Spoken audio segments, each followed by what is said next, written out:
notice as possible so teachers can get ready. Schools were the last to close. Schools will very much be the first to open. Homeschooling to last beyond the Easter holidays, we're told, as legislation to allow councils to lock down is extended until July. The new variant, the variant that was first identified in London and the South East, may be associated with a higher degree of mortality.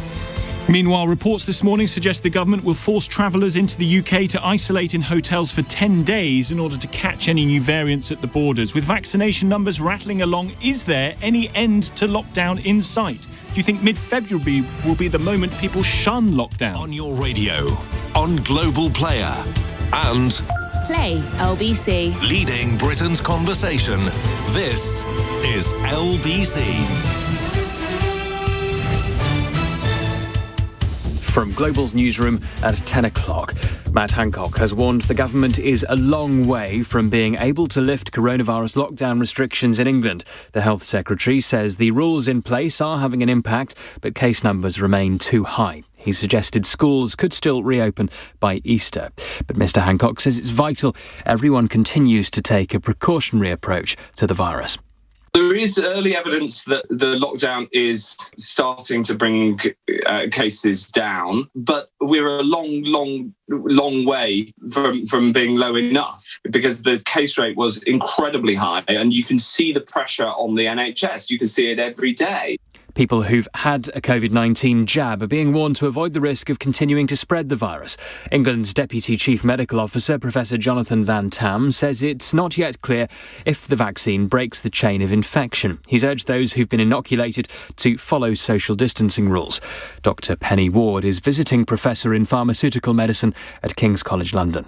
There aren't many vaccines that do, in fact, interrupt transmission of infectious disease. What they mostly do is protect the individual from developing severe disease and needing hospital care and even dying from the disease itself. 11 workers have been rescued after 2 weeks trapped inside a gold mine in China. The workers were hauled up one by one in baskets following an explosion near the entrance of the site in Shandong province. The condition of another 10 people stuck underground remains unclear.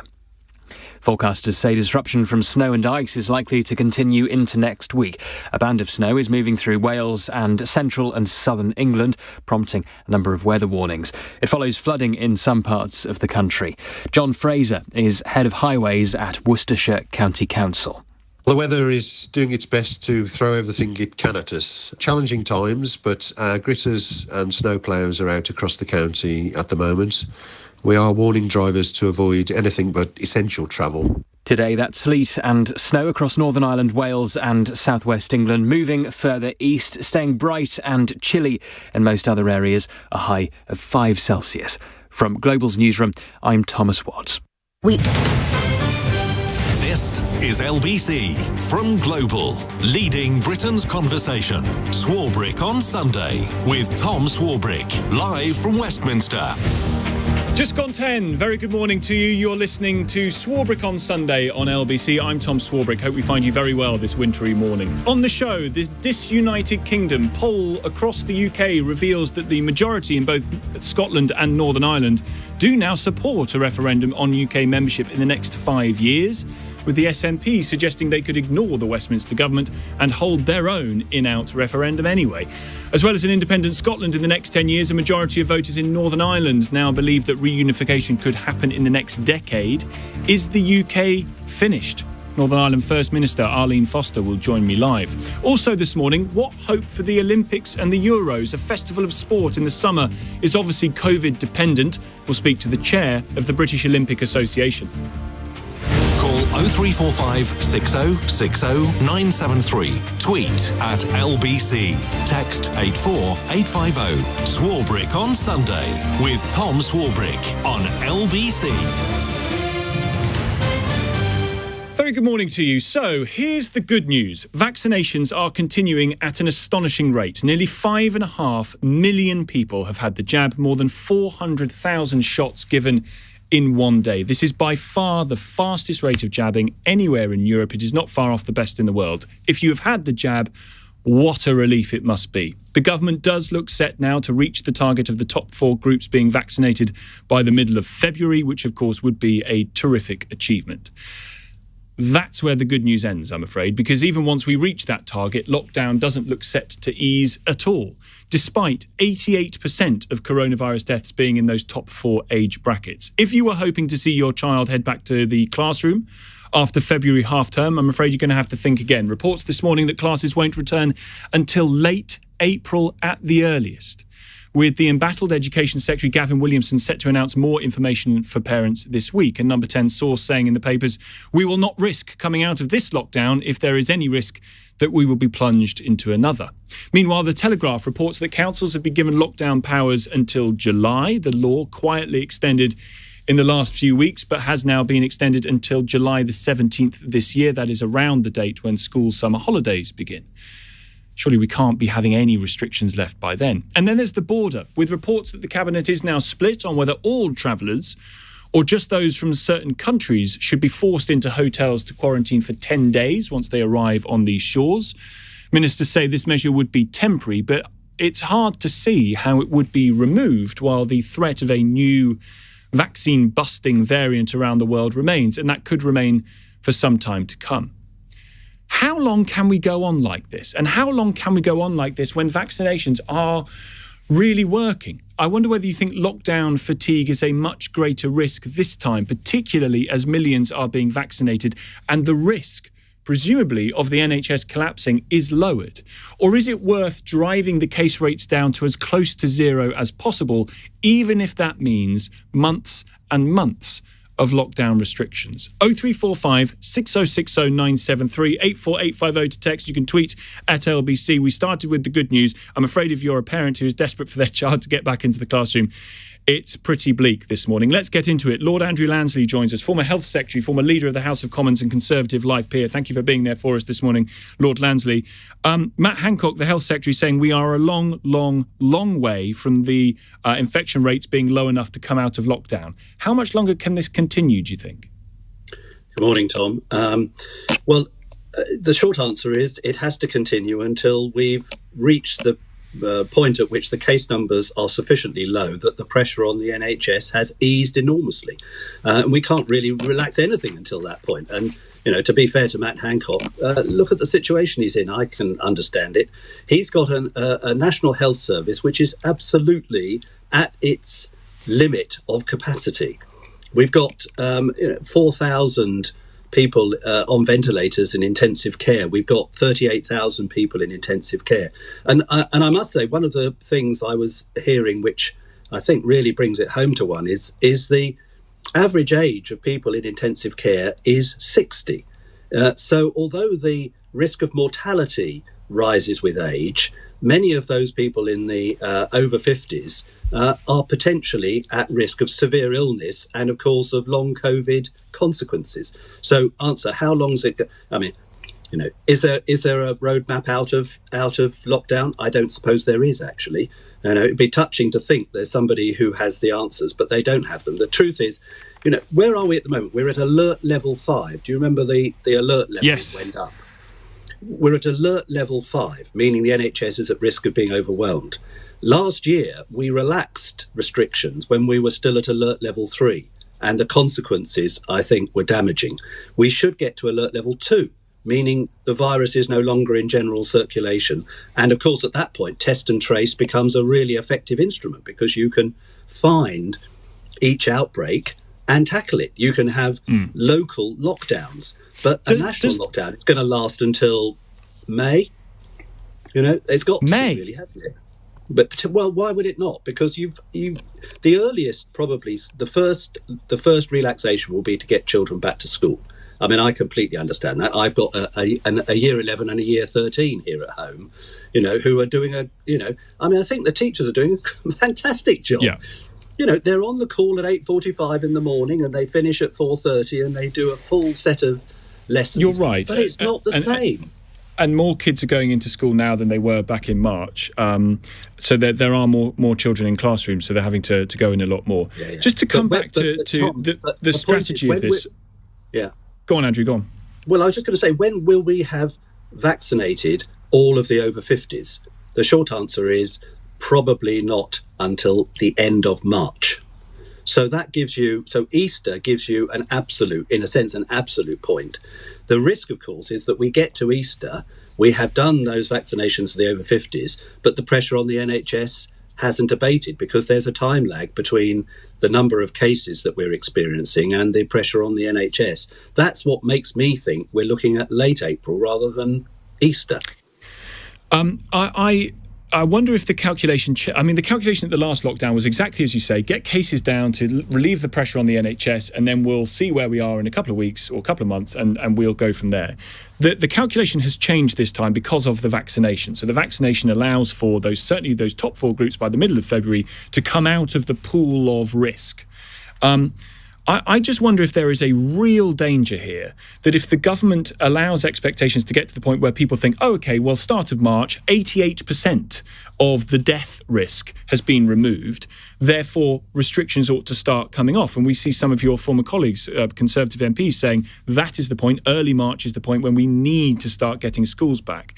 Do you think that people run the risk of expectations being too high for lockdown easing at around that time? And therefore, whether breaking of lockdown, people just going, I'm sorry, but I'm not putting up with this. I'm okay with the level of risk that is posed right now with those number of people being vaccinated, just saying, well, I'm not following any restrictions anymore. Thank you very much. Yeah, there is a risk of that. Of course there is. But I think what we have to do, of course, is to recognise the risk to people who are not in their 70s and 80s, but are in their 50s and 60s. Now, but that does, of course, change the calculation will change, but I think it can't possibly change until we've actually achieved the vaccination of at least the... At what point do we answer the question about, are you worried about the risk with no, not really? Because you could say, well, what about those over 40? What about those over 30? There is still a greater risk to those people of getting long COVID or getting COVID and unfortunately ending up in hospital. At what point do we become comfortable with the risk? I suspect we don't become comfortable with the risk until we have vaccinated twice the over 50s. So we've substantially reduced the risk to them. But I think the other thing about relaxing lockdown, Tom, is what we didn't do last time was relax individual aspects of the lockdown and find out what difference they made. So the government is saying, look, schools are the first priority. Fine. OK, let's accept that. But that probably means that the schools will go back first, and the only relaxation will be schools going back. And then there might be the next relaxation might be, well, what about all the gyms and facilities which help people to be physically active? A couple of weeks later, you could say, right, we'll let those out of lockdown, we'll end their restrictions, and then we wait a fortnight and we see how they do. Now, the trouble is all of this consumes an enormous amount of time, and it's going to be quite a long time before the last thing that happens, which is household mixing indoors, is allowed. And that, I think, is the last thing. But I don't think we should get into our heads that there is a binary issue called we're in lockdown or we're not in lockdown. But really, this is... in Scotland, for example, they virtually never left some form of lockdown, and actually that's probably right. No, but for the UK government, it really is a case of third time lucky, isn't it, when it comes to the success of lifting lockdown restrictions at whatever point that is, and not seeing a rise in cases as we saw last time. Yeah, and I don't think they should take that risk, and I don't think they will take that risk again, which is one of the reasons why I think they will be very cautious. I completely understand why schools are the priority, but I think they will let schools go back and not change other restrictions at that point. And then, of course, the other things they'll prioritise will be the things which help to keep the economy moving. You know, some of them... Oh, yes. The economy. Stuff happen now. Yeah, I know, absolutely. It's not an unimportant factor, is it? But the point is, the last thing that is necessary is households mixing indoors. Social gatherings, I'm afraid, are going to have to be at the back of the queue. Really good to talk to you, if not a little depressing. Lord Andrew Lansley, thank you very much. No, it's fine. It's the situation we find ourselves in. Lord Andrew Lansley, former Health Secretary, former Leader of the House of Commons, Conservative life peer. Oh, man. Andy's in Portsmouth this morning. Tom, shame on those who agree with schools not opening in February. When did we become a country that stopped putting our children first? The majority of parents want their children back in school, says Andy. Well, here. Could not agree with you more. I see that on the front page of one of the papers this morning, they're suggesting that some of the private schools are gathering together to say we can vaccinate teachers quickly as possible. To be honest with you, the issue doesn't seem to me to be with vaccinating teachers, although, of course, you would wish for that to happen as soon as possible. It's about testing whether kids have the virus, whether they're spreading the virus, that mass rapid testing that was promised for schools, which in the week got kiboshed because the regulator said we're not approving this. So that's nowhere near happening at all. And you read this morning about schools potentially not going back until some point after Easter. I just wonder again about that point in February when 88% of the risk of dying, or the 88% of the people who go into hospital and sadly die from coronavirus, they will have been vaccinated. At that point, surely we start to see some restrictions coming off. No, otherwise, what is the argument to continue to lock down to protect the NHS when the NHS will have been given greater protection than it has ever had during this crisis as a result of the excellent vaccination programme? 0345 6060 973. We'll get some answers from a member of SAGE in a few moments' time, who will be live on the programme. Tom Swarbrick here. It's 10:16. The fight against coronavirus. The race between the virus and the vaccine. Follow live on LBC. Swarbrick on Sunday with Tom Swarbrick on LBC. Call 0345 6060 973. 10:19 is the time. Very good morning to you. Tom Swarbrick with you this morning here on LBC. That very embodiment of confidence, coherence and control. Gavin Williamson is going to give more details on any potential reopening of schools next week. He's going to rule out, we're told in one of the papers, children returning to the classroom after the February half-term holiday. He's not going to put an exact date on reopening of schools, I think sort of understandably.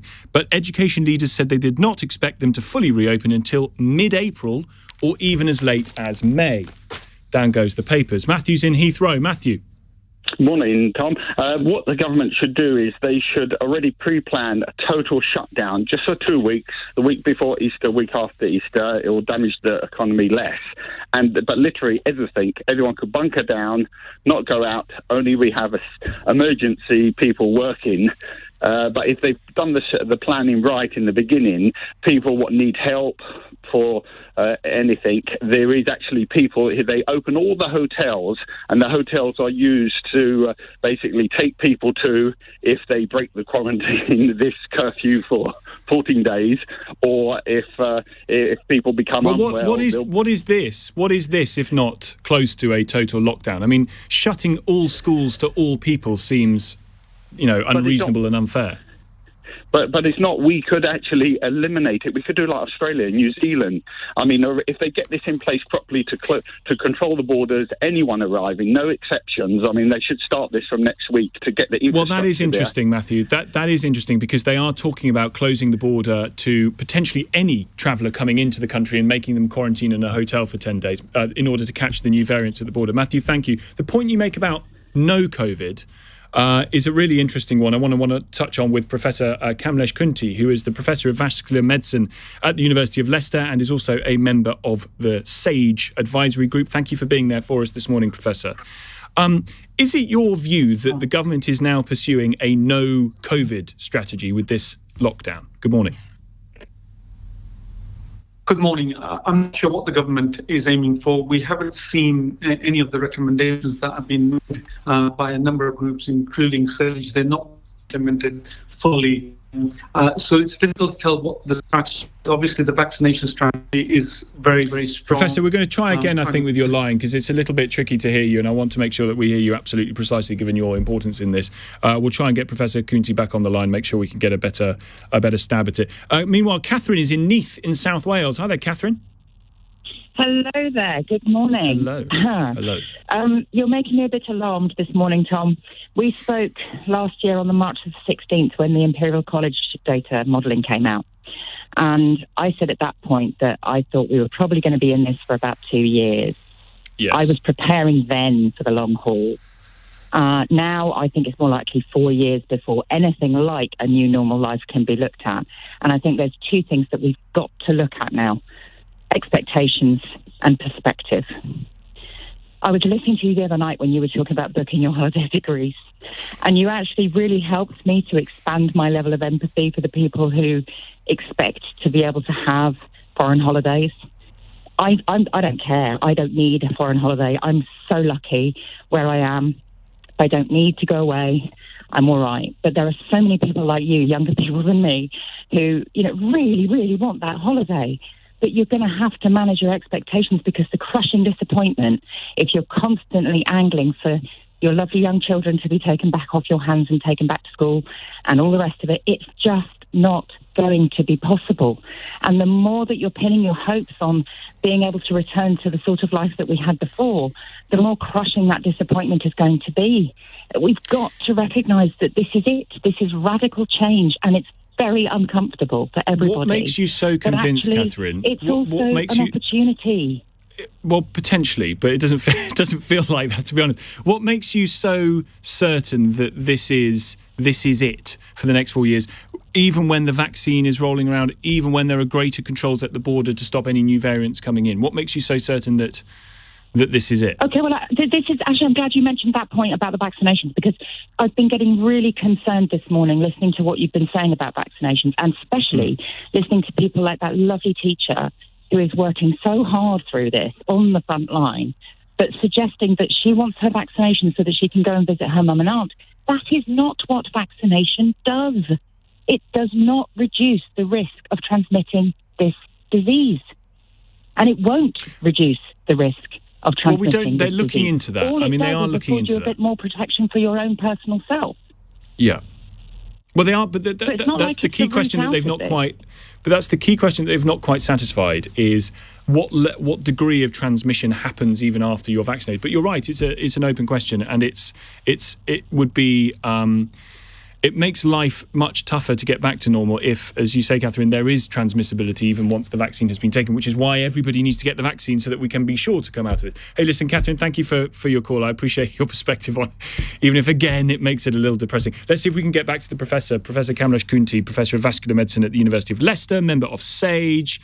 Professor, I was just exploring with you whether you thought the government's approach was now a no-COVID strategy. Oh, that doesn't seem to be working either. Wonderful. Don't seem to have the Professor on that line either. Let's try Sue in Woodbridge. Sue, you don't have to happen to be a member of SAGE, do you, by any chance? No, I wish I had a bit more information, or maybe I don't. I'm not sure. I just phoned in, Tom, to say I've actually been shielding since last March. I got an NHS letter because I have severe asthma. I'm only 59, and because I live in Suffolk, I'm not sure if you're aware, but Suffolk are badly behind in their vaccination programme. Last week, the figures were just over a third of over 80s have been vaccinated. Really? So I'm 59, so I don't know. I haven't heard when I'll get my vaccine. I doubt very much if this target date of the 15th of Feb is going to actually be met. Well, at the moment, the sort of the figures nationally suggest that we'll get to that point. But you're right, the sort of disparities between different regions of the UK and even different regions of England is a worry. Exactly, but the point about sticking to the rules is, I mean, I have been sticking to the rules, not just for my sake, but for the sake of the NHS. But I've just discovered this week that anybody who is shielding cannot go out until well after. They still have to shield after they've had the second dose of the vaccine. Now, if there's 12 months between each vaccine, I'm not going to be out until well after the summer because I don't understand that, Sue. I'd need to check that. I don't understand why the advice would be to shield after you've had both doses of the vaccination. It does actually say on the government website, Tom, it actually says that until you've had both vaccines, you still have to continue to shield. Yes, until you've had both. That's absolutely right. That's what Professor Jonathan Van Tam is saying in the papers today, actually, that once you've had one dose, you need to be following the restrictions very carefully. And even after a second dose, there will be a period of time, a few weeks lag before you're able to then go out properly. So there is that, Sue. But the idea of having both and having to stick in shielding for God knows how long, I don't think is the advice at the moment. How are you finding it? This last week has been the worst week. It really has. This last week, it's really started to get to me. I do take myself out, because the thing is with asthma, you do need some fresh air.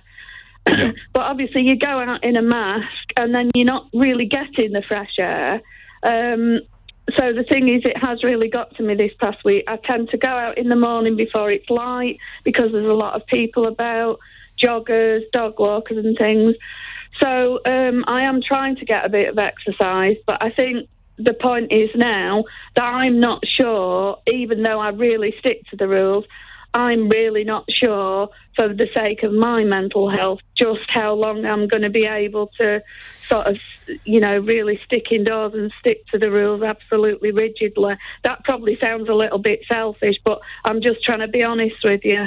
Sue, it doesn't sound selfish at all. I'll be honest with you. I think many, many millions of people are in a similar position to you. And you're right. This lockdown does feel a heck of a lot harder, and time seems to be going a hell of a lot slower than it has been for the last two.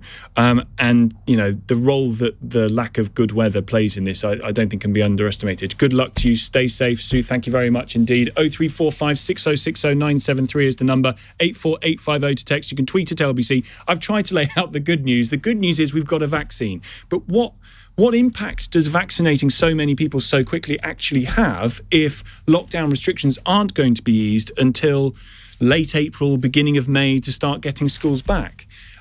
Is Catherine right to suggest that this is it now for the next few years, particularly with the concerns of new variants that could bust a vaccine? That means the idea of international travel as we once knew it seems a long way off. I mean, you read some of the proposals that Cabinet is looking at the moment, if you believe what you read in the papers, that quarantining for anybody, potentially anybody returning into the UK, coming into the UK for 10 days in a hotel, means the idea of a summer holiday goes up the spout, doesn't it? Because what's the point? You go off for 5 nights, you come back and you spend 10 nights in a hotel at your own cost.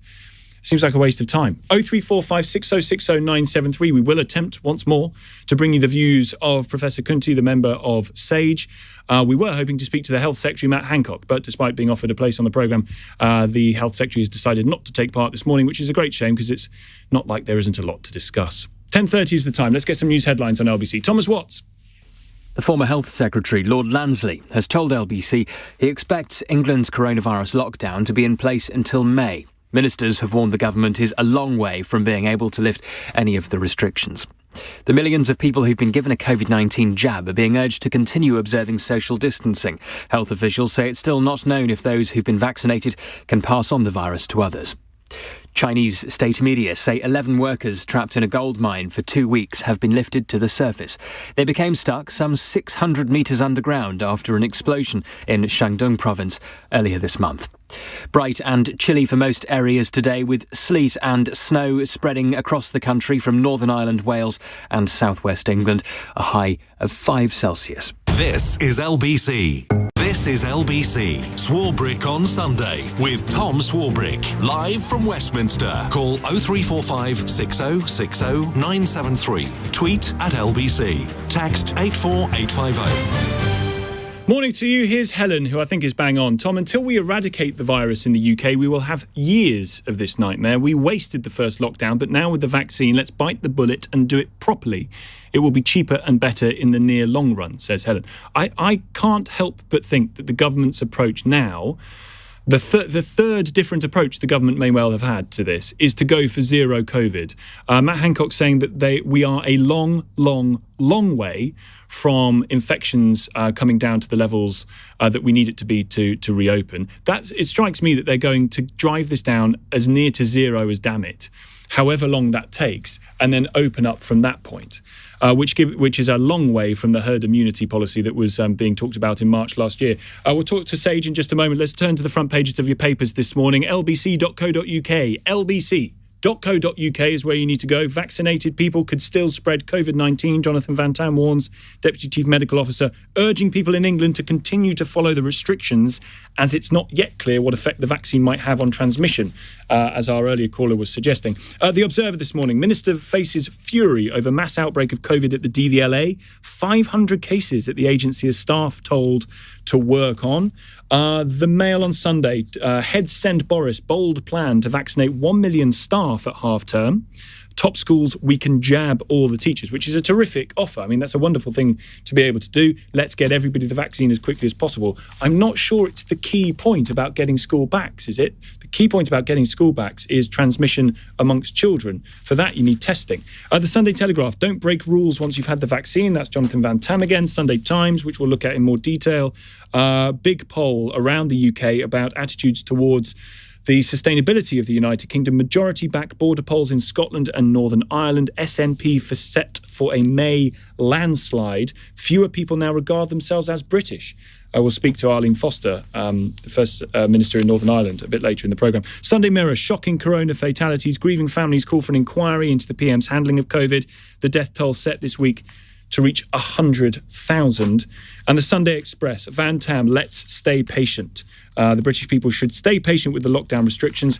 Easier to say than to do. Let's try again. Third time lucky with our Professor Kamlesh Khunti, Professor of Diabetes and Vascular Medicine at the University of Leicester, a member of SAGE. Thank you for your patience, Professor, while we sort out the tech. We were talking about the no COVID approach that the government now seems to be taking. What, in your view, is their strategy? Good morning. Good morning. I'm not quite clear if this strategy has been communicated to us. The only thing we know is the vaccination strategy. We know what proportion of people will be vaccinated. But in terms of when the lockdown will open the schools, the TTI, the test, trace, isolation, we don't know. The kind of things that we need is, at what point will we open up? So is it at a level of 10,000 cases a day? What our number will we start thinking about when we start opening up? Those are the kind of communication that we should have so that everyone has a clear indication of what to expect. Last time around, opening up was dependent on a variety of different things, as you say, the R number, case rates, hospital provision, ICU beds. Do you know if the same metric is being used to monitor when restrictions might come off this time? We haven't heard any strategy that's been communicated to anyone as far as I'm aware now. So as a member of SAGE, nothing has been said to you about the government's thinking of how, and possibly even when, but certainly how we come out of this? Well, there's a divide. So SAGE looks at the evidence and gives it to the government. It's not the other way around. We don't hear from the government. It's for the government to act on the recommendations of the SAGE. Let me ask you about what Deputy Chief Medical Officer Jenny Harries, a good friend to my late night programme, has said in the last few days. She said that there is no evidence of large community transmission in schools, that there is no greater risk of COVID in schools. What's the evidence for that? Well, certain schools certainly have had outbreaks. We've had in Leicester, for example, a number of schools that have had outbreaks, but it is sporadic. It seems to be happening in some areas, especially the inner city areas, especially those where there's lots of ethnic minority populations. So there are areas that you do get high rates of community transmission, especially in schools as well. So it's not.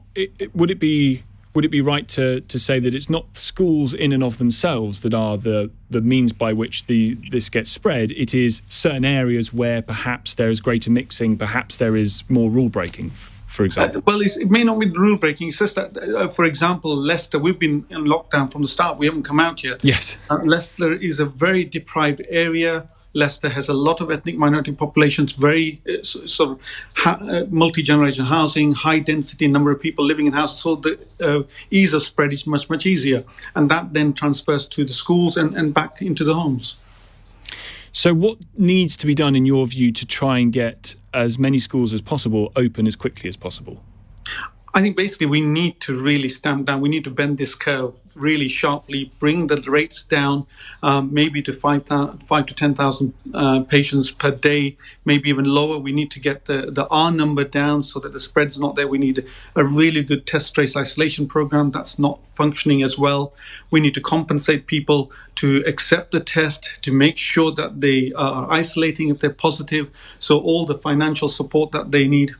And all of this needs to be communicated continuously in the right language. So certain communities, I work with the ethnic minority communities, we're not getting this information in a culturally competent way that it should be done. It needs to be handled locally with local community champions, the local GPs, the local pharmacists. These are the people who the communities trust. I do want to come on to that, particularly around the vaccine in just a moment. But on your point about getting cases down, bending the curve, getting the R rate down, we are seeing cases start to come down. We are seeing the R rate starting to fall across the country, much more in certain regions. Is there a number that you would be comfortable with? 0.4, I think, was the R rate when we lifted the last lockdown. Are we talking about similar numbers again? I think there's two things one needs to look at. The R rate of 0.4 seems a reasonable number, but the number of people who have the infection in the community is also important. The more people who have it, even if the R rate is low, you're still going to get the spread.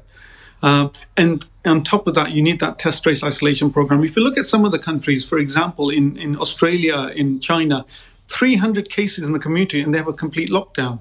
We just don't have anything like that here.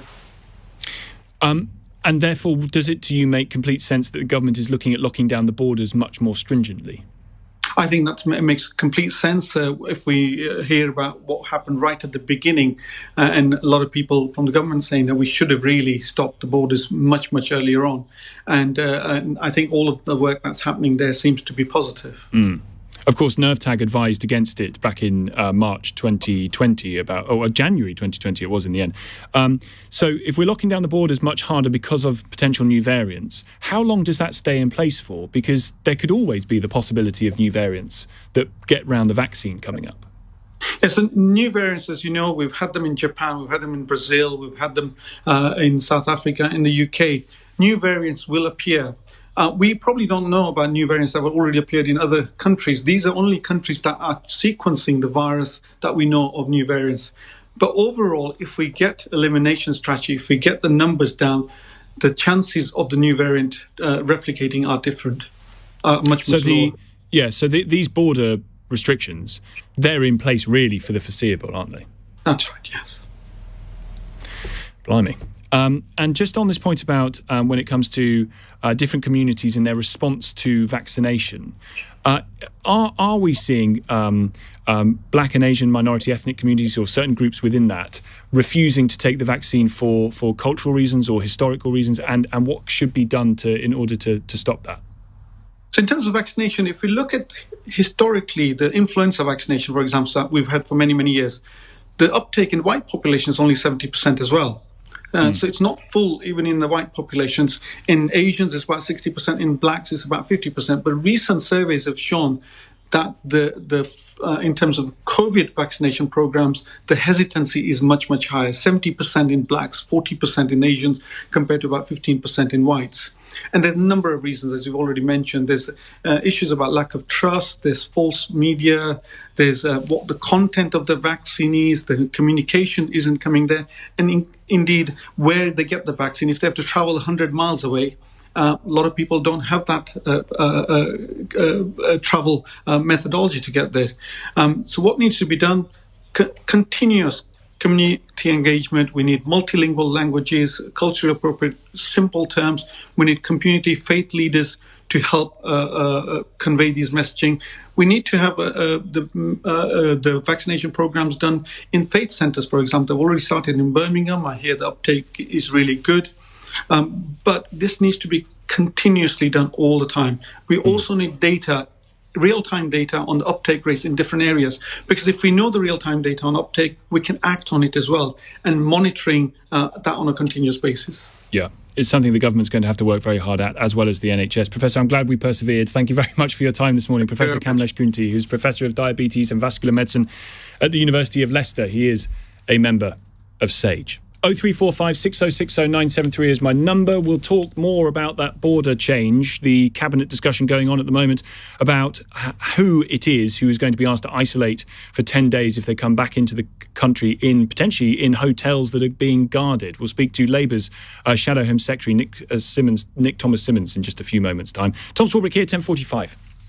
Nick Ferrari at breakfast, LBC. Conservative MP and Environment Secretary George Eustace. There is the suggestion that we might be giving a one-off payment of £500 to poor individuals who get COVID. There's speculation about this. We do want to improve compliance rates with self-isolation for people who've tested positive, for instance. No, but if it does happen, this is rewarding irresponsible and illegal behaviour in some instances. You stay home and you isolate and you wash your hands, then you won't get COVID. But if you get COVID, here's a £500 cash payout. Nick Ferrari at breakfast, weekday mornings from 7, LBC. Swarbrick on Sunday with Tom Swarbrick on LBC. Call 0345 6060 973. Philip is on the Isle of Wight this morning. Hiya, Philip. Good morning, Tom. I wonder if I could ask you to highlight, or let me highlight, particular aspects of the COVID-19 vaccination rota and its disjointed application. By its very nature, the application of the rota is going to be uneven because it's nationwide and there are different demands in different areas. But I'm in tranche 3, being under 80 and 75 to 80 and vulnerable. And a friend's mother is in tranche 1, 93, on the island, and neither of us have had any notification from the NHS about when we're going to be vaccinated. And quite extraordinary, I was talking to some friends in London who are in tranche 5, and they turned up at a major teaching hospital in southwest London last week, and they were vaccinated. I think you're right to highlight that. You're right to highlight that. I mean, we mentioned it briefly earlier, but you're of course right that the difficulty with this is going to be. I think Matt Hancock talked about Slough as being one of the areas that is basically done with their first group of people and now moving on to their second. Well, do they slow down in order to allow the Isle of Wight to catch up, or that seems harsh on those people who want their vaccination as quickly as possible, doesn't it? No, I agree with that, but I think it's linked to the fact that they anticipate 100,000 deaths, and if many of those deaths are caused by the uneven application, however it's caused, it's a lesson to be learned. Well, once let's say it's the admin that's screwing it up rather than anything else. Oh, really? Well, let's see. We'll get into some of that a bit later, Philip. But what say you to the idea that once those people, those top groups are vaccinated, 88% of the death risk has been removed. Let's say, by the start of March, once it's had time, the vaccine to sort of wash through, would we be wrong to suggest opening up again? I don't think so. In a careful way, no. Not everything. No, absolutely. I'm most concerned about, I live on the Isle of Wight. It's a very close community, and the mental effect on people here has been quite stark. Yeah. I think it's being isolated anyway on an island, and being even more isolated because we can't go out is even more wearing. I agree with you. This is a really, really tough time. I mean, much tougher, I think, than any of the last two lockdowns. And it's getting to the point now where the government does need to come forward to manage expectations around when we might be able to start to see some of the restrictions come off. Philip, thank you. Good luck to you. Mike's in Bridgend in South Wales. Mike? Hi, Tom. Yeah, with regards to lockdown, locking travel down, that kind of thing, I think that the reason why the travel industry has to be treated differently to every other industry is that that's the industry which seeded the virus across the entire globe in the first place within a couple of weeks or months, really, within a month or two. And so the idea that, for example, like Piers Morgan is on TV regularly ripping people apart for not doing the right thing, and then he's jetting off on holiday because he can't afford to do it, and no doubt quarantining. But I just think that the idea of holidays and this summer going all over the world abroad is just absolutely madness. It was madness that we didn't lock down travel at the start. It's madness we haven't locked it down up until now, and it's madness that we're only considering it at the moment. It's just stupid. If you unlock all the travel and everybody's going everywhere else, the Brazilian variant gets to the UK, or the South African variant gets here, and then we're in a hell of a lot of trouble again, potentially. Well, Mike, listen, yes, I mean, I've had a bee in my bonnet about this for some time, but it is worth pointing out again that the advice to government from the group NerveTag that were looking into this this time last year was they didn't think that border restrictions were effective. But of course, we're in a different place now. And you're right. I as someone who likes to be optimistic and think maybe there was a chance of getting abroad this summer if the opportunity was available, I just don't think it's going to happen now. Mike, thank you so much for your call. I've got to move on. Thank you very much indeed. Let's speak to Nick Thomas Simmons, who's the Shadow Home Secretary. He is Labour MP for Torvine. Thank you very much for coming on the programme this morning, Mr. Thomas Simmons. Let's start with those border restrictions. A member of SAGE telling this programme in the last few moments that he thinks these restrictions are going to be in place for the foreseeable. I wonder whether you agree. Well, look, I do think that border restrictions need to be in place for the foreseeable future because of the risk of the mutations of the virus that are coming in from other countries, which are extraordinarily serious. But the government needs to put additional protections in at the border. They need, in my view, to move to a system of hotel quarantining, and they need a comprehensive plan for the borders to stop the chaotic scenes. We've seen these awful chaotic scenes at Heathrow Airport over the weekend. And in the initial quarantining system the government introduced, formal system, wasn't until June last year. The UK was a total international outlier. In May last year, it was only the UK, Iran, Luxembourg and the US Virgin Islands without travel restrictions. The government's been too slow throughout. They need to get that plan in place as soon as possible. I mean, again, to be fair, there were some restrictions on. There were restrictions on where you could go, but you're right, coming back into the country, there was not at the same level as Australia or New Zealand.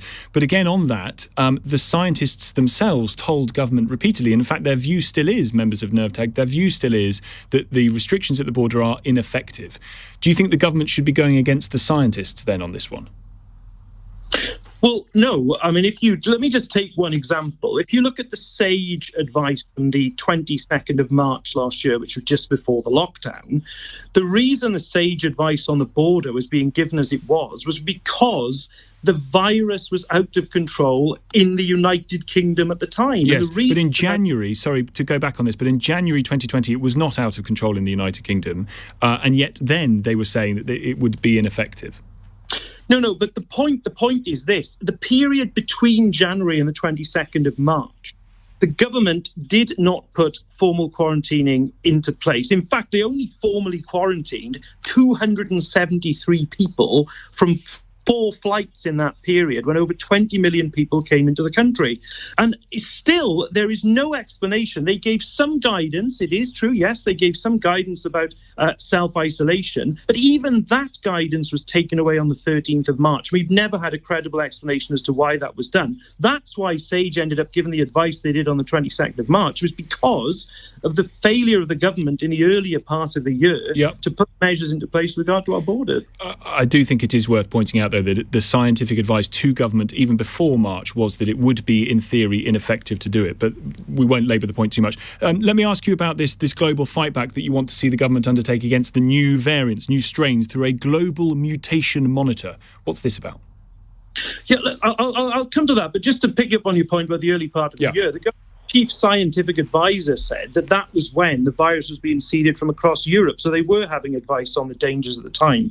But to come to this point with regard to the global mutation monitor around the world, there is no structure in place at the moment in order for countries to act quickly about mutations of the virus. Now, the reason we know about the situation in South Africa, situation in Brazil, and indeed the situation here, is because of the genome sequencing that exists. We lead the world in genome sequencing. And what we're saying is we need to share that around the world. We need to have a system in place around the world where we eliminate the virus anywhere without eliminating it everywhere. That's the approach that is essential for us and indeed around the world. Do you think then, the government has put a lot of money into COVAX, the global body that helps get vaccines to the poorest parts of the world. Do you think the government should forego on getting as many doses as of the AstraZeneca vaccine in order that more people around the world could receive it? No, it's not an either-or discussion in that way. Firstly, we were the first country to, our scientists at the forefront of getting this vaccine. We want to be the first in the world to roll it out. But it is a mutual interest in ensuring that people are vaccinated around the world. The reason being, of course, that if we were able to vaccinate, but there are other mutations around the world, then there's obviously the danger they will come back to this country. So it's a mutual interest in all of us around the world, not some sort of competition. We're going to hit this week, potentially this week, but unfortunately we are going to hit it, it looks like, this horrific figure of 100,000 coronavirus-related deaths in the UK. Unimaginable a year or so ago. What does that say, do you think, about overall the management of this?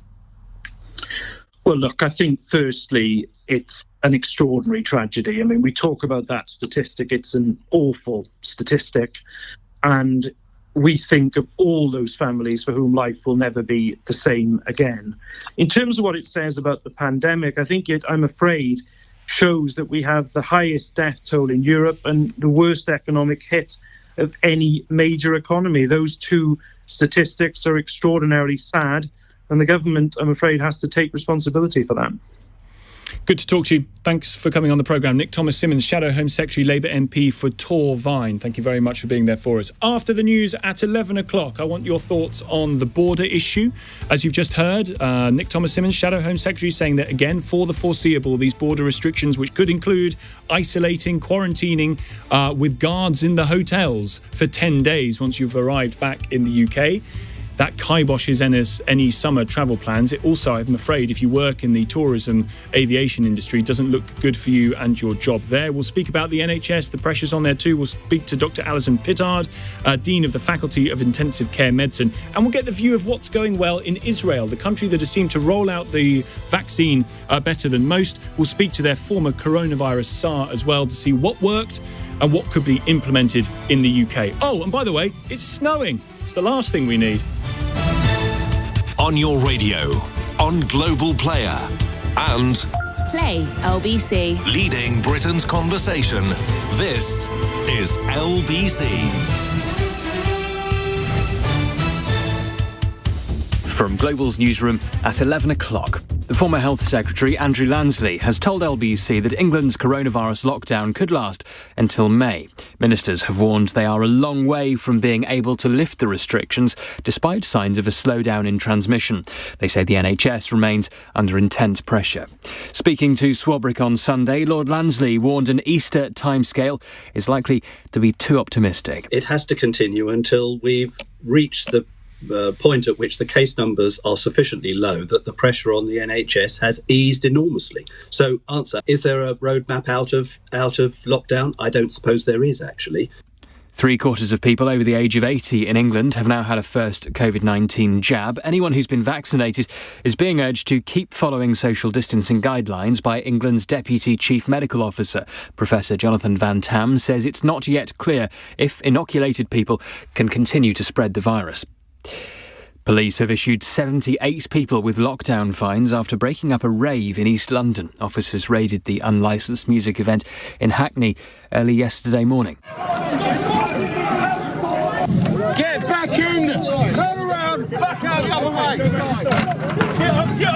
way! Scotland Yard says officers had to force their way into the building after organisers padlocked the doors from the inside. Joe Biden has spoken to Boris Johnson in his first call to a European leader as president. They are said to have discussed climate change and Mr. Biden's decision to restore ties with the World Health Organization. 11 workers have been rescued after 2 weeks trapped inside a gold mine in China. They've been hauled up one by one in baskets following an explosion near the entrance of the site in Shandong province. The condition of another 10 people stuck underground remains unclear. Forecasters say wintry conditions are likely to become more hazardous into next week. Heavy snow has been falling across much of Wales, southern and central England this morning. It's affecting some places, clearing up flood damage following Storm Christoph.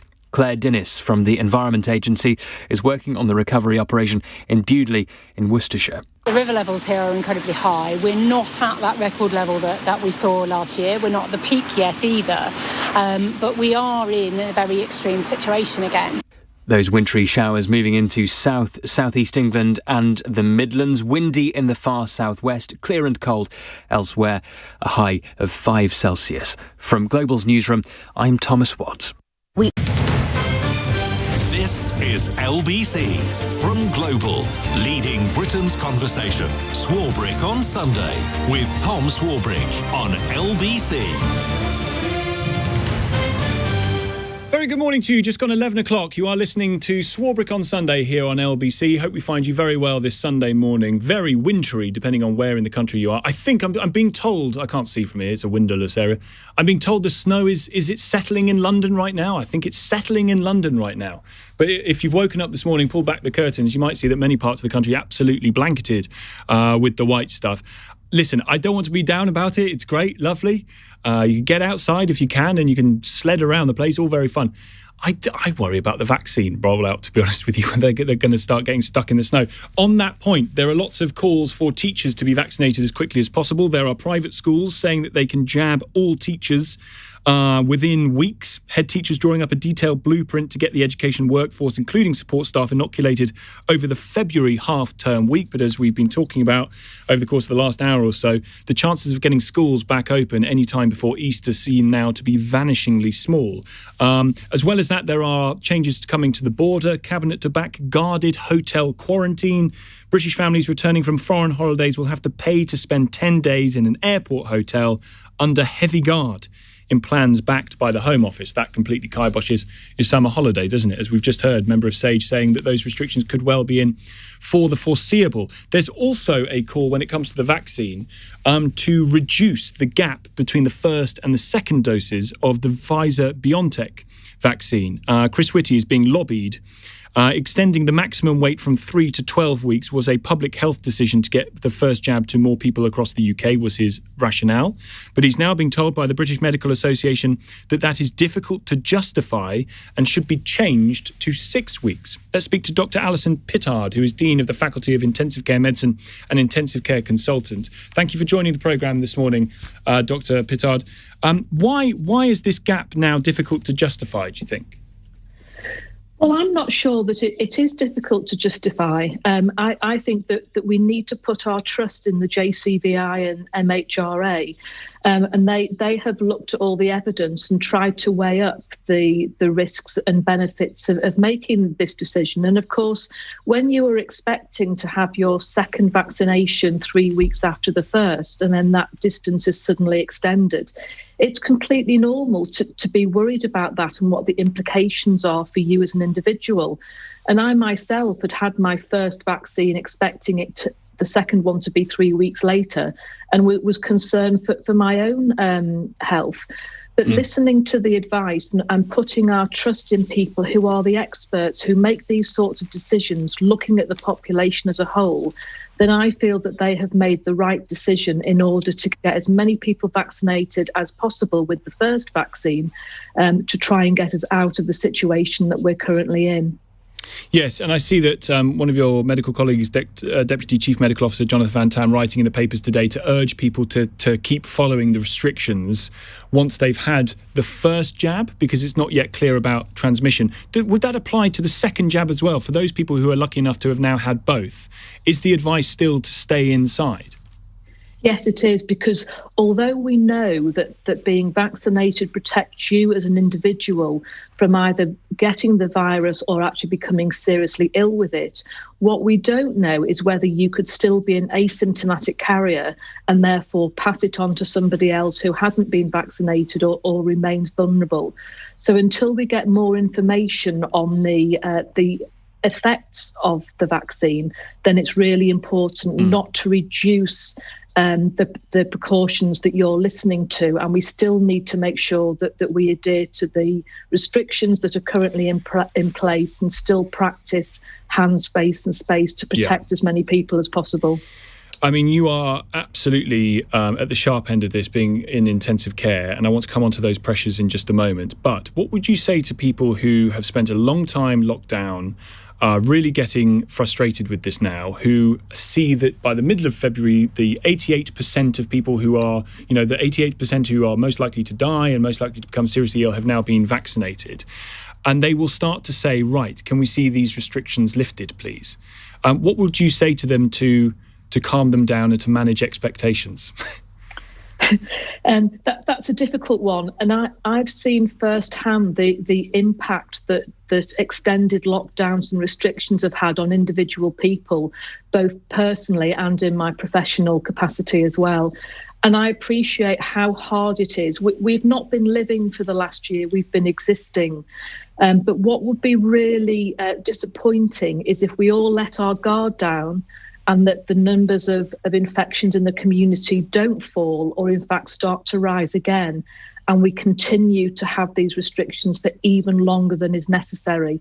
So although it's difficult for everybody, whatever your background is and your own personal circumstances. We need to make sure that collectively we do what we're advised to do, and we will get through this. The difficulty now, though, is we don't know what necessary means. I mean, is it your view that we continue with this level of lockdown measure until all the over 50s have received both jabs, which could be some time yet? Again, what I can't do is say what the exact level of restriction should be, because that isn't my area of expertise. But what I do know is that the people who are making these decisions, the scientists, the government advisors, they are the experts in this. And if we stop trusting the experts, then we don't have any hope. As an intensive care consultant myself, I hope that people trust myself, my colleagues and all the other health professionals to do the right thing. And therefore, we have to put our trust in the scientists. Talking of trust, I wonder what you made of the press conference on Friday night, which gave out information about the potential greater mortality of the new variant, underpinned by saying that they weren't quite sure, but that maybe there was a 30% greater chance of dying. Have you seen... Do you think what you're seeing in intensive care is related to that change? And how confident should we be in the science behind this? I think it's always difficult to extrapolate what we're being told either in the media or what's coming through scientific reports and what we're seeing on the front line. I think what happened on Friday was the Prime Minister and other people were being completely honest. Things change in this pandemic so quickly, and that we have to respond differently on a daily basis. So if there is a signal that this might be more deadly than the first variant, then it's important to share that information to try and make sure that people realise how important it is to continue with the restrictions. In terms of mortality in hospitals, we don't have any evidence, certainly from the intensive care data, that mortality is worse this time round. But we are seeing younger patients coming into hospital and coming into intensive care. So something is different, but whether that's due to the change in the variant or other factors is difficult to tell at this moment in time. Yes, I was going to ask why you think that might be. Is it the case? There's so many reasons why it might be the case, but to your mind, it is a noticeable increase in the young people coming into intensive care now. Definitely. I mean, what we can see from published data, and we have our national audit programme that publishes data on a weekly basis, is that the actual average age doesn't appear to have changed nationally. But what we are seeing are younger patients. It's difficult to say why that is the case. It may be that this time round with the lockdown, that there is a lot more activity going on. There is more of the essential activities, people going to work. And of course, people going to work are younger people. So they're going to be more at risk of catching the virus in the first place. But I'm sure there are other factors involved that has an influence on the types of people who are catching the infection and coming into hospital. And I wonder, therefore, what impact that might have on decisions around how to manage the risk. If we're saying that more younger people, those in their 40s, are ending up in intensive care, would it be your view? Do you think there is support for the idea of saying, well, we're going to lock down until the over 40s have been vaccinated, given the risk to them? Again, I think that's difficult because one has to look at that decision in a much bigger picture. And I can only see it from a healthcare point of view and as a person delivering care on the front line. And I don't see all the other things that decision could impact on it in terms of business and other things as well. And the mental health and well-being of everybody in the community. So it's a difficult decision. And I think those decisions are best left to the experts. Just coming back to your role and being on the front line, as it were. I mean, people use that description. It's a word out of war, isn't it, to talk about the front line? And indeed, I see in the papers there is a doctor, an army medic who's been working in a hospital, who has described it as like a war zone in Afghanistan. I wonder whether you agree with that assessment, that it is akin to war zones. Well, fortunately, I've never been on the front line in a war zone. Obviously, I've seen it depicted in various ways. What I can say is going to work at the moment and working with patients who are severely ill out in the hospital wards as well as in intensive care, it's very different to our normal practice. We have so many people who are so sick. You're doing long shifts in PPE. It's hard. People are dying, and staff are exhausted. They're on their knees. They don't want to be doing this anymore. But of course, that's what we're trained to do. That's the job that we love doing, and we want to help people. But it is exhausting, and people go home drained. Staff are crying on shift, after shift, crying before they come to work. It's just not very nice. And all that we want is to get back to a semblance of normality. And whatever we can do to achieve that has to be for the greater good. Yeah, and I think it's going to involve locking down for some months to come. Great to talk to you, Dr. Pittard. Thank you very much indeed. Alison Pittard, Dean of the Faculty of Intensive Care Medicine and an intensive care consultant. Yeah, the descriptions of what it's like in hospitals at the moment. Well, if you work in a hospital, you will know better than I do, but it just sounds absolutely horrific. Even with the additional support from the army, you've got an army medic in the papers saying it's like being in Afghanistan, then you can get a sense of just how bad it really is in there. And to that end, I wonder whether that means that the lockdown has to continue past February, past March, into April. Schools don't go back till some point in May. 0345 6060 973. And the idea of going on a summer holiday? Forget it. Tom Swarbrick here, 11:15. This is LBC. Swarbrick on Sunday with Tom Swarbrick on LBC. Call 0345 6060 973. We'll come back to the politics of this in just a moment. We'll speak to Tim Lorton, Conservative MP for East Worthing. Alex is in Leigh-on-Sea, though, first. Hi, Alex. Yeah, hello, Tom. How are you doing? Hello. Yeah, like everybody else. One foot in front of the other, I think. Expected, so to speak. That's right. Fire away, Alex. Just a couple of points I wanted to raise. The first one, really, is the comparisons that keep taking place between Australia and New Zealand and how well they're doing. I just wanted to remind everybody that Australia is a country with a land area in excess of 7.5 million square kilometres. The concentration of its population is mostly on the east coast. Most of the country's empty. It's empty desert. There's lots of things with either no legs or four legs that might get you before COVID does. It's a country, and New Zealand is not dissimilar in some respects, but these nations bear no comparison with the UK insofar as the population's much more thinly spread. In Australia, it's concentrated mainly on the southeast coast, and these nations are substantially more easy to manage from a quarantining and lockdown perspective than the UK would ever be. So I just wish people would temper this debate and the doom and gloom with some realism. Well, we've got. I think, Alex, though, but your description, and you're absolutely right. Your description of the differences strike me as an argument for locking down Britain much harder. I mean, Heathrow is the world's global air hub, or at least was until all of this. So you're right, there is no surprise that the UK is going to be hard hit by this, really. It's easy to say now, of course. But aren't you making an argument that leads you to the conclusion that you ought really to lock down a lot harder given Britain's geography? To a degree, but having said that, it depends how far you want to take this. I mean, I don't want to see martial law and troops on the streets. This isn't North Korea. I understand that the virus is dangerous and it has to be controlled. I'm not saying that that's not the case for a moment. And I accept your point that I'm, in effect, making a case for the reverse.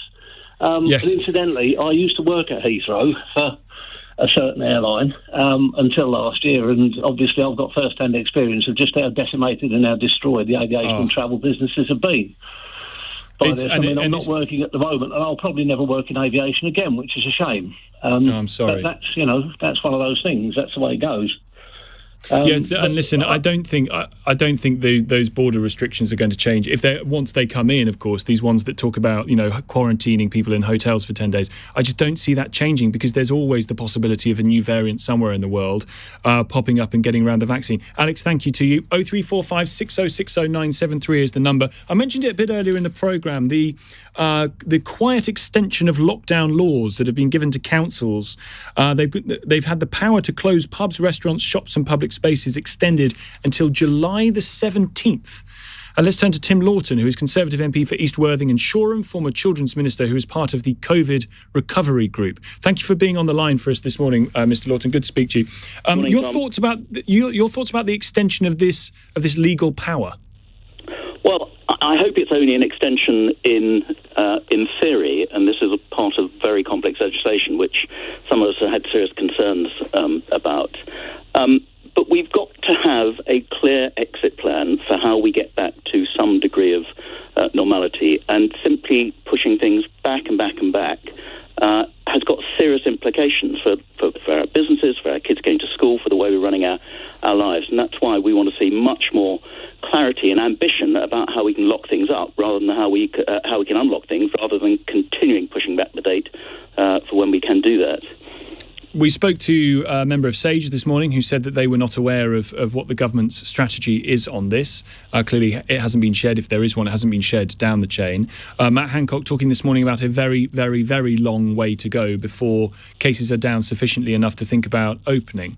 Do you worry about people's expectations of getting their lives back to normal here? Because yes, mid-February is not far off.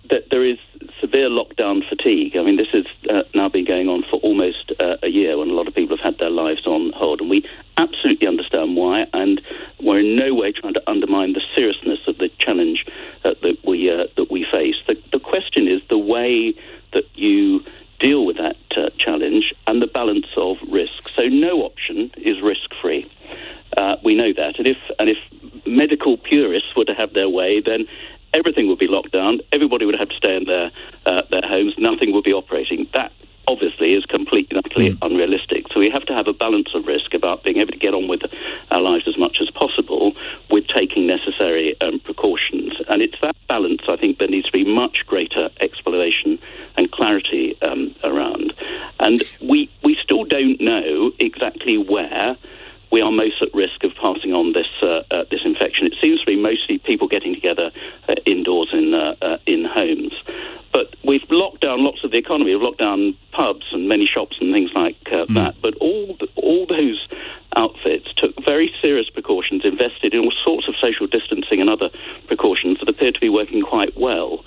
So how much would it impact on the infection if we were to open up some of those parts of the economy in the near future, with all those restrictions still in place? Those are sort of questions I think people want to have the answers to.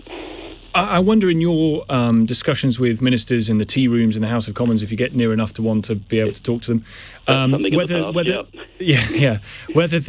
whether you get the sense that the government's intention is to say, well, come mid-February, when the vaccine has been delivered to those groups of people most at risk, that's the moment to then start talking in the language of, well, what can we open up? What can we bring back? Well, I think that would be great, and I think many people and ministers would like to see that happen, but we're far from getting that commitment. So that's why many of us who've had severe reservations about the blunt tool of a full lockdown in the past have said, look, if we are able to target that date of mid-February, when we will have vaccinated those key four groups, accounting for something like 88% of the fatalities, then soon after that, and there's the whole thing about it takes 2 weeks for the vaccine to kick in for full protection, we ought to be able to start proportionately to be unlocking certain parts of the economy. It won't be risk-free, as I've said, but the balance of risk, surely, if you've taken out so many of the most vulnerable people, must be that you can start to open things up as well. There's got to be a tipping point when we've achieved a degree of protection so that you can start opening things up with a much lower risk level. Yeah. And that's why we say we want a sort of route map out of this, including, as a high priority, getting our kids back to school, which is what I'm most worried about of all. Yes. And judging that moment, that tipping point, as you describe it, is has consequences for the health system, has consequences for individuals, for the economy. There's even, I guess, there's a moral question in there too about what balance of risk are we willing to live with. For you, what's the political consequence, do you think, of the government saying, well, actually, we judge that the risk is still too great by the start of March, so we're not going to bring any restrictions off? I think it's difficult to say. The opinion polls seem to suggest at the moment that most people are still fairly hawkish on lockdowns. But I think at the same time, if people see the consequences of so many people having them been vaccinated, they're going to want to see a payoff as well. And if when we get to the middle of February and we've vaccinated those 15 million or so people, but we're still carrying on as normal, I think people are going to then ask, well, hold on, how much longer is it going to take? Is my child going to be able to go back to school before Easter or before summer or whatever? And people have got to plan for their lives. You know, businesses have been on hold. There are lots of businesses that are just clinging on. And without the certainty of knowing when they're going to be able to get back, put their shutters back up again, then some of those businesses won't be able to cling on much longer. We need to have greater clarity, which is why, all things being equal and with all the invariables there still are, to have some sort of route map. And I called, when we had the debate on this recently, to say that can we have as the default position that schools will plan to go back after February half term. If that can't happen because figures are still way too high, whatever, then people understand it. But if things are going in the right direction, then let's make sure schools have prepared so that they can do that if it's remotely possible. And you have confidence in Gavin Williamson being the right man to manage that? Well, it's not about personalities and individuals. It's about making sure that all our schools and our head teachers and our teachers who've had such a challenging role have some certainty that they can make the necessary plans and make sure they got the necessary precautions in place, and also make sure that we have our teachers vaccinated. And some of us would like to see teachers bumped up in the priority list, and there are plans in the papers today to say how, if we have the vaccine available, which is a big determinant, of course, then teachers could be vaccinated over the February half term to make it much easier for them to be able to go back more safely to schools. Let's see if we get to that point. Tim, really good to talk to you. Thank you very much indeed for your time this morning. Tim Lorton, Conservative MP for East Worthing and Shoreham, a former children's minister who, as you heard, is part of the COVID recovery group, the backbench group of Conservative MPs who are pushing the government into outlining what the plan is to get us out of lockdown and what the assessment is about when that might start to happen. And it's not, to me, it's not really a question of when, because setting time, well, it is a question of when, but setting certainties in time is very, very difficult at the moment. I think we all understand that. But I think how is something that the government needs to outline pretty quickly, because as Tim was saying, and as you will know, lockdown fatigue is really kicking in for people now. In the small number of people I get to speak to, I hear it from people, I see it myself. I mean, you don't have to look very far to find it. People are really up against it right now. And it's certainly, this period of time is passing a heck of a lot slower than any of the other lockdowns. 0345 6060 973 is my number. 84850 to text. You can tweet at LBC. What about those who cannot pay the hotel bill to quarantine on arrival into the UK? Will it be means tested, says this texter. Don't know is the answer. But you're right to ask the question. I guess if you can't afford to pay the hotel bill for your own quarantine once you're back in, you probably shouldn't be going on the holiday, I guess is the point. Come to more of your calls in a few moments. Plus, we'll speak to Israel's former coronavirus czar about the country's response to vaccinating and to COVID in general, and about what lessons the UK can learn and what maybe we could do in order to get our vaccination programme running at an even faster rate. Tom Swarbrick here. It's 11:30. News headlines now. Thomas Watts.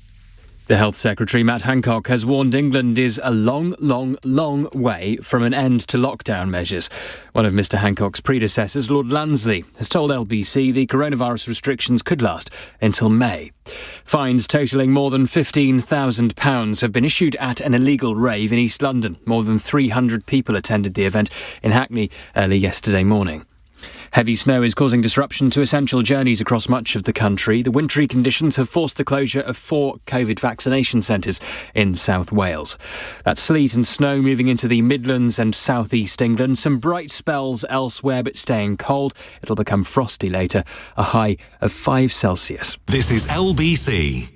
Swarbrick on Sunday with Tom Swarbrick. Live from Westminster. Call 0345 6060 973. Tweet at LBC. Text 84850. You keep saying, morning by the way, you keep saying close the borders, says this texter. What about employment in airlines, at airports, hotels, ferry companies, tourist attractions, restaurants that serve the tourists? Eurostar? Well, Eurostar is in real financial trouble, as you know, because they're seeking a bailout at the moment. Airports and airlines are massively impacted by this. Hotels may well be about to get a reprieve if it is indeed the case that the government starts to demand that people coming back from holiday or coming into the United Kingdom have to go into a hotel for 10 days. That will involve some payments towards those hotel chains, so that may help a bit. And it does, to me, but what do I know, seem like this is going to be in place for quite some time to come, these kinds of restrictions at the border, that thus making international travel very, very difficult, if not impossible financially for a lot of people, if you've got to shell out for the hotel at the end of it for 10 days. David's in Manchester. Hi there, David. Hi, Tom. How are you? Yes, good, sir. Your thoughts today? Yeah, but there's not much I would agree with Tim Lorton on politically generally, but I think he's got it pretty spot on. I think there is a general lockdown fatigue that is, we're now seeing starting to translate into younger people breaking COVID rules. And I think part of that is just the fact that there's no hope for people. People have to be given something to work to. And I think that's a major problem.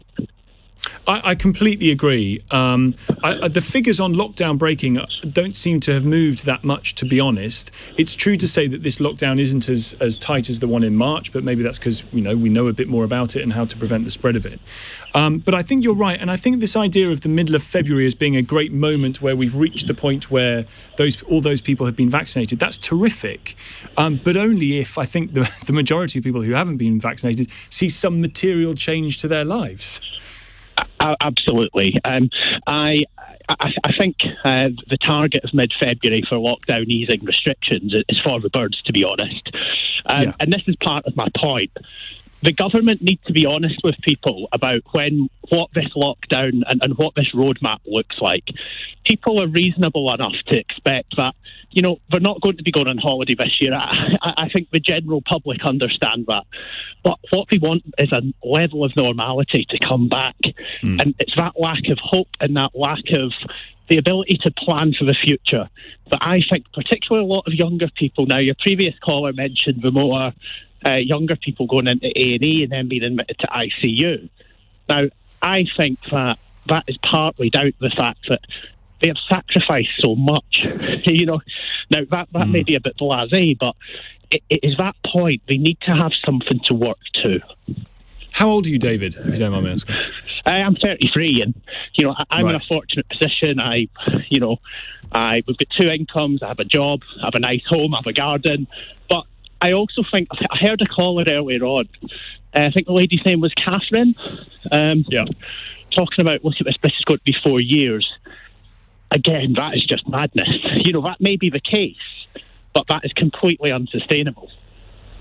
Well, it depends in what form this goes on for years and years and years. It's certainly going to be with us for years and years and years. Yes. But if we're able to have robust testing in place, if we're able to trace it, if we're able to keep it low enough, as they're doing in Australia and New Zealand, to have some normality restored, then that's fine.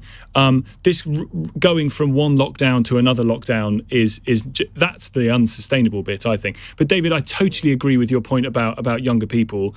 And actually, it would be interesting to hear from you if you are, I don't know, what age should we put at, 18 to 35, falling into that group that David and I fall into.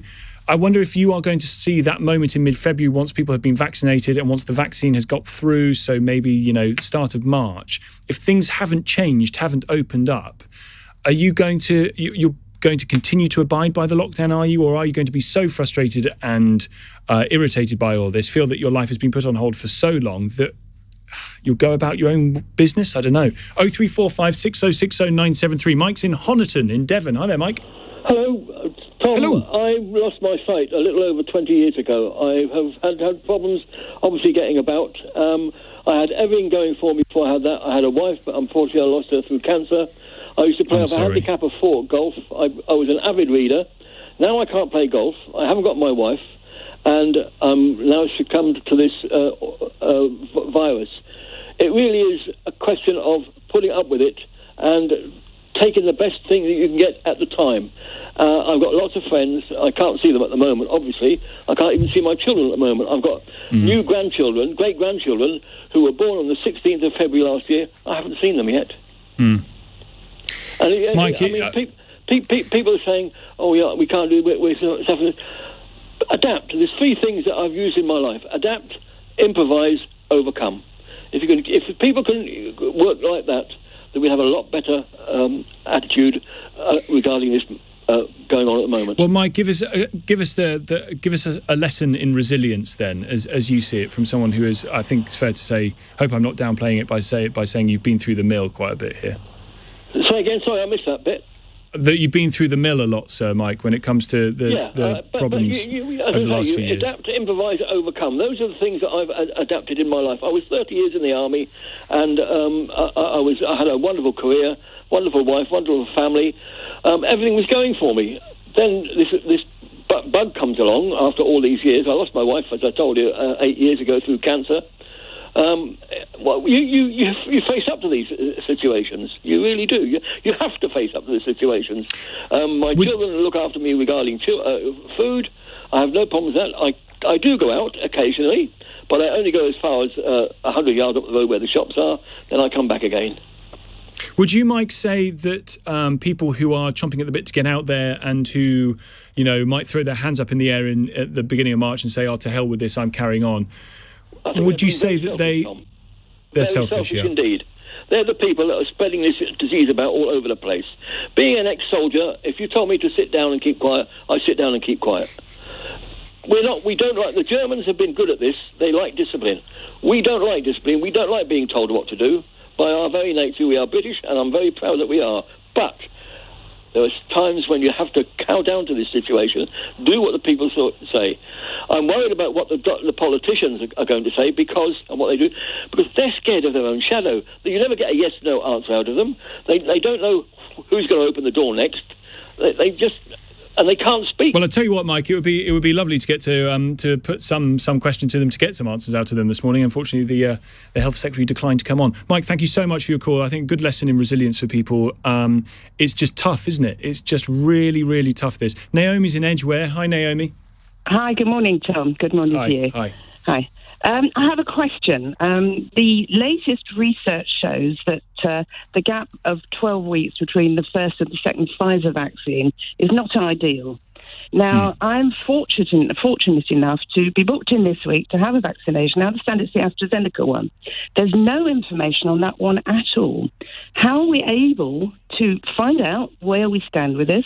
How are we able to find out if they're actually going to reduce the waiting time, also for the AstraZeneca one?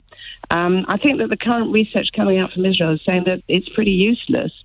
About 30% active, the Pfizer one, but we have no information on the AstraZeneca one at all. How do we find out? Yeah, Naomi, it's a really, really good question. As I put it to Dr. Pittard a little bit earlier this hour about whether the gap can be reduced between doses, her view was that it's fine, it's explicable. Yes, I heard that, but that's not what the research is saying that's coming out from Israel at the moment. Yeah, I've seen that, and we will be speaking to the former Israeli COVID czar a bit later on in the programme to ask specifically about that research. So stay tuned, Naomi, because we'll try and get some answers on that. But where are you being vaccinated? In my GP practice. Our 2 practices have joined up, and a lot of my friends, I'm 71, so we're very fortunate. They're actually sort of getting through them pretty quickly. Yeah, I was going to say, that's great. Yeah, we've been very fortunate, and I'm very grateful for that. But however, getting through it quickly, but then having to wait 12 weeks for the second one leaves me, sort of not feeling very secure about the whole thing. No, I understand, Naomi. I do. I'll put some of those questions to our guest when he comes on a bit later in the programme. It's a good question, Naomi. Thank you so much. Hope the vaccination goes well. Hugh's in Battersea. Hi, Hugh. Hi there, Tom. Hello. I just wanted to pass on some advice to your listeners that I got given. I see a lady twice a year to talk to, call her my listening lady, and she said very often we all face the same problems, except you can either live in the penthouse or you can live in the basement. The man who lives in the basement looks out the window, he sees snow, he sees cold, it's wet, it's horrible, and straight away that's his attitude for the day.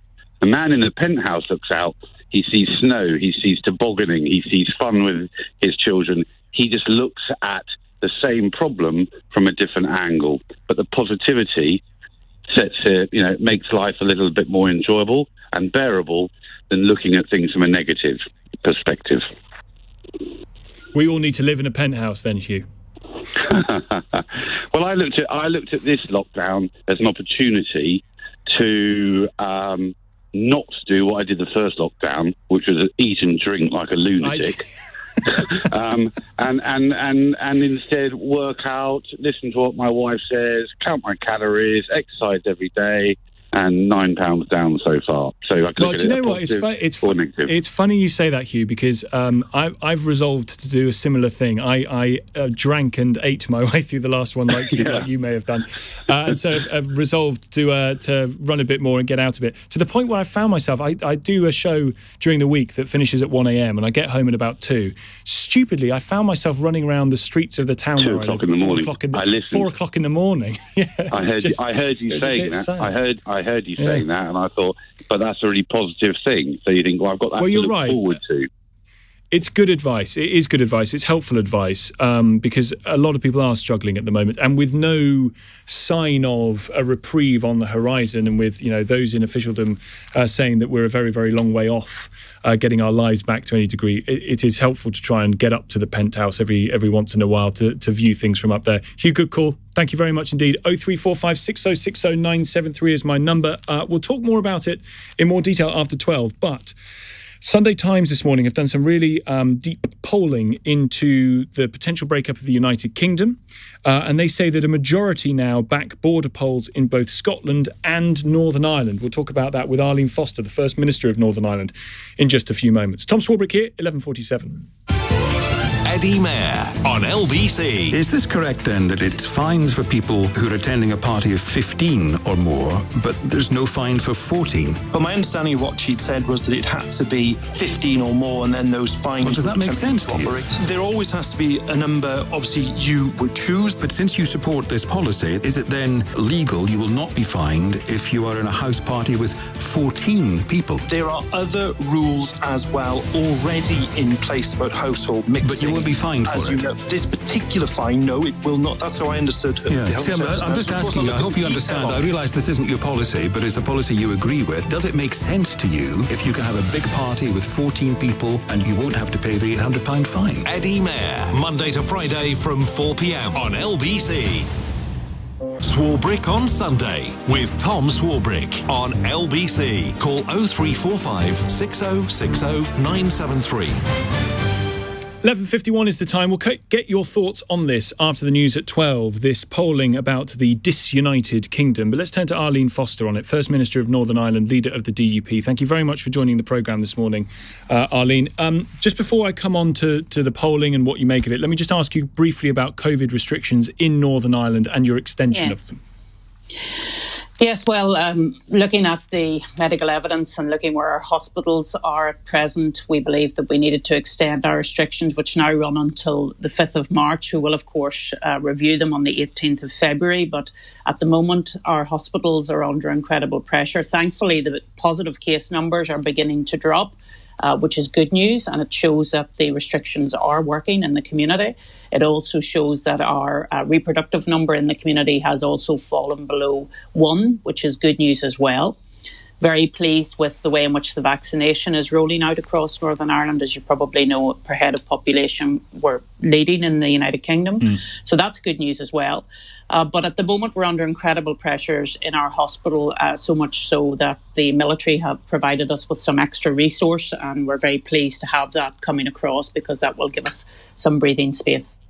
Yeah. There. So we'll wait to see whether the review on the 18th sheds any light. But from what you're saying, Arlene, it doesn't look like it. But it's good to see that the cases are coming down. Let me ask you then about this polling that's in the Sunday Times. I mean, I wonder, first of all, how much sort of credence you give it. Northern Irish voters think there will be a united Ireland within 10 years by a margin of 48% to 44%. Many think that there's going to be a poll within the next 5. Do you see that in the opinions of people you speak to? Well, no, I don't. And I think there is a health warning around internet polls, and this was an internet poll. It's a self-selecting poll as well, so you select into the poll. But, you know, what I find incredible from nationalist parties, whether they're in Northern Ireland or in Scotland, for that matter, is that here we are in the middle of a coronavirus pandemic when we should be using every hour that we are involved in our working day to try and deal with that and to prevent death and to protect life and to protect our National Health Service. And here we are at this very moment in time, the nationalist parties are trying to put forward the case for not only a border poll, but for constitutional change. And it's interesting, even though this is an internet poll and it is a self-selecting poll, that even with that, there isn't a majority for a united Ireland if you look at the figures. Yes, people believe that there will be a border poll, but I'm not surprised at that, given the amount of attention that there has been in the media and in commentary around all of that, so much so that it becomes a self-fulfilling prophecy. But of course, well, I read, Arlene, that you might be minded to think, well, if there's going to be one, bring it on, and we'll win it. Is that your view? If it's going to happen, let's do it. Well, look, I think it's absolutely reckless to be talking about a border poll at a time that we're in national crisis. Absolutely reckless.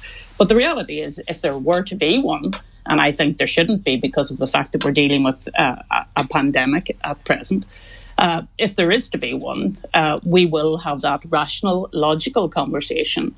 And anyone that looks at it in that fashion will realise that our future is best for everybody within the United Kingdom. So I don't fear the conversation at all. But what I'm saying to you, Tom, is I would have thought that people should, in their political life and in political leadership, be looking at the real and present danger that we're currently in. No, I would agree with you on that. I think the lots of talk in Scotland, of course, about the SNPs suggesting that they might go ahead with a border poll, a poll anyway, once the May's election results are out of the way. But just to come back, so you're happy to, and stand ready, willing, and able to make the argument about why the United Kingdom is important. I see that Michael Gove is drawing up a sort of cabinet committee to sort of convene on this. What's the best argument you think to be made for the Union, for the United Kingdom? Well, look, there are so many different layers of argument for the Union. So for me, emotionally and culturally and politically, I am wedded to the Union. But we also look at the economic benefit there is from being the four nations being in the United Kingdom. If you look at Northern Ireland, for example, just this past year, £3 billion extra coming over to us to fight COVID. We had the furlough scheme, part of that. If we had been in the United Ireland, we certainly wouldn't have been able to avail of that. We have, of course, our National Health Service, which there isn't in the Republic of Ireland. There's no National Health Service available there. We benefited from, and I'm just using recent examples of the benefits of the Union. We have benefited from being in the UK in terms of our vaccination programme. Of course, the Republic of Ireland does not have access to the Oxford AstraZeneca yet because it hasn't been approved by the European Health Agency. Genomic sequencing, we're part of that going on in the UK because, of course, as you know, the UK carries out 40% of the world's genomic sequencing. So actually coronavirus, in a way, the COVID response has actually brought the Union together, you think? Well, it's a very tangible, Tom, example of how the four nations work together in a crisis and how we become even more important as four nations working together. And I know some people have wanted to use COVID.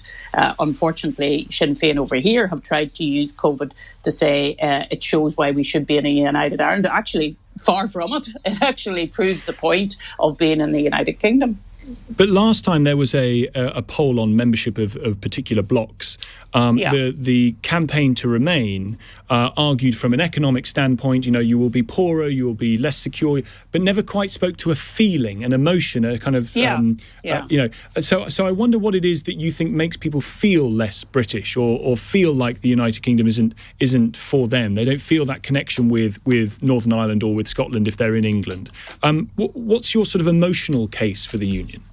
Well, in terms of the emotional case, if you look at our military service, for example, from Northern Ireland per head of population, more people sign up to our armed forces than anywhere else in the United Kingdom. So we serve and we seek to serve the UK, and that's very important to us. And we also, I know some people in England say, Northern Ireland, Scotland, perhaps even Wales is a drain on the exchequer of the United Kingdom. But actually, when you look at the benefit which Northern Ireland brings to the UK as well, in terms of financial technology, cyber security, we're world leaders in those sorts of places.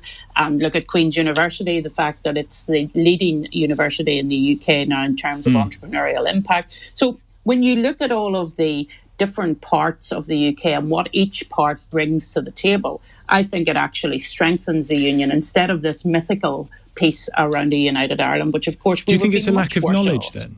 Do you think it's a lack of knowledge about what the union brings? No, I think it's about the fact that people are getting on with their daily lives, Tom. They're doing all the things and education and working and doing all the things that are important to them. But I think it's my job, and it's the job of the government as well, to spell out the relevance of the union to people in their everyday lives and what it means to people in their everyday lives.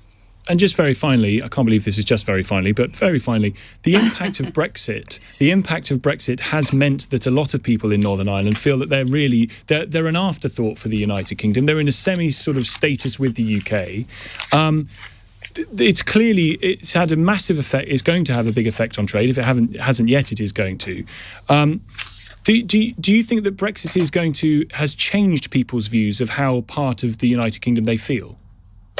Well, you see, Brexit, and I believed in Brexit, was about taking our place on the global stage as opposed to just being constrained within the European Union and the bureaucracy and the inflexibility of that union, and, of course, the lack of accountability within that union. So the whole point about Brexit was to take our place in the global world because, of course, but Northern Ireland's place is an odd place, isn't it? Because you are kind of constrained by the European Union. Well, I was just going to go on to that. I mean, the disappointment for those of us who believe in Brexit is because of the deal which the Prime Minister did around the Northern Ireland Protocol means that we are treated differently, and that is wrong. And we now have to work to try and deal with that, to try and say to the government, you promised that there would be unfettered access for us from GB into Northern Ireland and from Northern Ireland into GB. And therefore you need to deal with some of the problems which have presented themselves, whether that's in parcels coming from GB, whether that's in relation to cars being sold into Northern Ireland from GB. And so we're working through all of those difficulties, Tom, at present. But yes, we warned about the difficulties of the protocol. You did. And unfortunately, I remember it well. Yeah. I remember it well. And certainly during the Theresa May years, the DUP, you yourself were a bit of a kingmaker for her attempt at a deal. He threw you under the bus, didn't he? Well, we certainly kept our promises to our people, but unfortunately the Prime Minister, that's a different matter. And of course we're very disappointed about that. But, we can all sit and look back at what could have been. What we now have to do is to make sure that we protect Northern Ireland within the UK and try to deal with the difficulties which the protocol has presented. I'll let you get on with your day. Arlene Foster, thank you so much for appearing on the programme. First Minister of Northern Ireland, the leader of the DUP, and your thoughts too on this polling. A disunited kingdom, a majority-backed border polls in Scotland and Northern Ireland. The SNP set for a landslide in May. Whether you're in Scotland, Northern Ireland or Wales, how part of the United Kingdom do you feel? Is it there? Is it relevant to you in your daily lives? Or is it time that it's ended? We'll take some of your calls on that after the 12 o'clock news here on LBC. On your radio, on Global Player, and Play LBC. Leading Britain's conversation. This is LBC. From Global's newsroom at midday. The Health Secretary has warned it will take some time to bring coronavirus infection levels down from an incredibly high level. Matt Hancock says the government is a long way from being able to lift lockdown restrictions in place in England. Kamlesh Khunti is a professor of vascular medicine at the University of Leicester and a member of Independent SAGE. He's told Swarbrick on Sunday on LBC that ministers need to be clearer about their plan. The only thing we know is the vaccination strategy. We know what proportion of people will be vaccinated. But in terms of when the lockdown will open, the schools, the TTI, the test, trace, isolation, we don't know. The kind of things that we need is, at what point will we open up? So is it at a level of 10,000 cases a day? Those are the kind of communication that we should have. People who've had a COVID-19 jab are being warned to avoid the risk of continuing to spread the virus. England's Deputy Chief Medical Officer, Professor Jonathan Van Tam, says it's not yet clear if vaccines block transmission. He's urged those who've been inoculated to follow social distancing rules. Police have issued 78 lockdown fines after breaking up an illegal rave in East London. Officers found more than 300 people at the event in Hackney early this morning. Scotland Yard says organisers padlocked the doors from the inside to stop police getting in. 11 workers trapped after an explosion in a Chinese gold mine have reportedly been rescued. The miners spent 2 weeks around 600 metres underground. Another man is believed to have died, with 10 workers still missing in Shandong province. Large parts of the UK have a dusting of snow with a number of weather warnings in place. A yellow alert is in force for an area stretching from coast to coast in southern England and ending just below Manchester. Essential travel is likely to be affected into next week. LBC News weatherman John Ketley says there's more to come. This band of snow, which is lying across the heart of England now, is actually going to be pivoting through the next 6 hours. So it's going to be just drifting its way around the East Midlands into East Anglia and South East England and sticking exactly where it is for about 4 or 5 hours. So there will be substantial snowfall, I would think, especially to the higher grounds. As John said, sleet and snow moving into the Midlands and South East England. Some bright spells elsewhere, but staying cold, becoming frosty later, a high of 5 Celsius. From Global's newsroom, I'm Thomas Watts. This is LBC from Global, leading Britain's conversation. Swarbrick on Sunday with Tom Swarbrick on LBC. Very good afternoon to you. Just gone 12 o'clock. You are listening to Swarbrick on Sunday here on LBC. I'm Tom Swarbrick. Hope we find you very well. If you've just joined the programme, a warm welcome to you. You may have just heard the interview with Arlene Foster, the First Minister in Northern Ireland, about this poll that's in the Sunday Times that I want to spend some time looking at, because I do think, were it not for coronavirus, my God, were it not for coronavirus, but were it not for coronavirus, the issue of the sanctity and future of the United Kingdom would be the main political discussion. There are elections taking place, in theory, in May, up in Scotland, which the SNP looks set to win a landslide, and thereby reigniting the question of whether the Westminster government would give them their wish of having another go at a Scottish referendum. Boris Johnson is currently saying no. There are reports that the SNP may well just go for it anyway and hold a sort of wildcat referendum, which they would claim the outcome would be the one which needs to apply to Scotland. Of course, the Westminster government would say absolutely no, it doesn't. So then you get into a horrendous constitutional row. And then, of course, there's the actual impact of Brexit, rather than just the Brexit vote, which will leave some of you, I suspect, in Northern Ireland feeling that you are not really part of the United Kingdom, given your special status with the deal that Boris Johnson struck, putting a border down the Irish Sea. So from both, certainly from Scotland and Northern Ireland, this is now reaching acute levels of concern. In Wales, I'm not sure whether it's the same agenda. I don't know whether the same feelings are held around whether or not the United Kingdom is beneficial to Wales. And there will be plenty of people, I think, listening in England who say, well, don't they just drain resources, some of these places, Scotland and Northern Ireland and Wales? Would England not be better off being outside of the Union, being independent of them, and have more money to spend on England's priorities? If Scotland and Wales and Northern Ireland get their own assemblies in which they can make decisions for themselves, why not England? Might be the view. 0345 6060 973 is my number. Let me bring you some of the results of this polling. 50% of Scots, 51% of voters in Northern Ireland want a border poll in the next 5 years. Oh, it's a surprisingly high figure in Wales, actually. 31%, really? 31% of people in Wales want a border poll. Scotland would vote for independence by a margin of 52% to 48%. Oh, come on. And in Northern Ireland, Unionists hold only a slender lead, 47% to 42% over those who wanted a united Ireland. Northern Irish voters also think there will be a united Ireland within 10 years by a margin of 48% to 44%. I wonder to what extent you think some of this is inevitable. When I say this, I mean the referenda that may come on membership of the United Kingdom.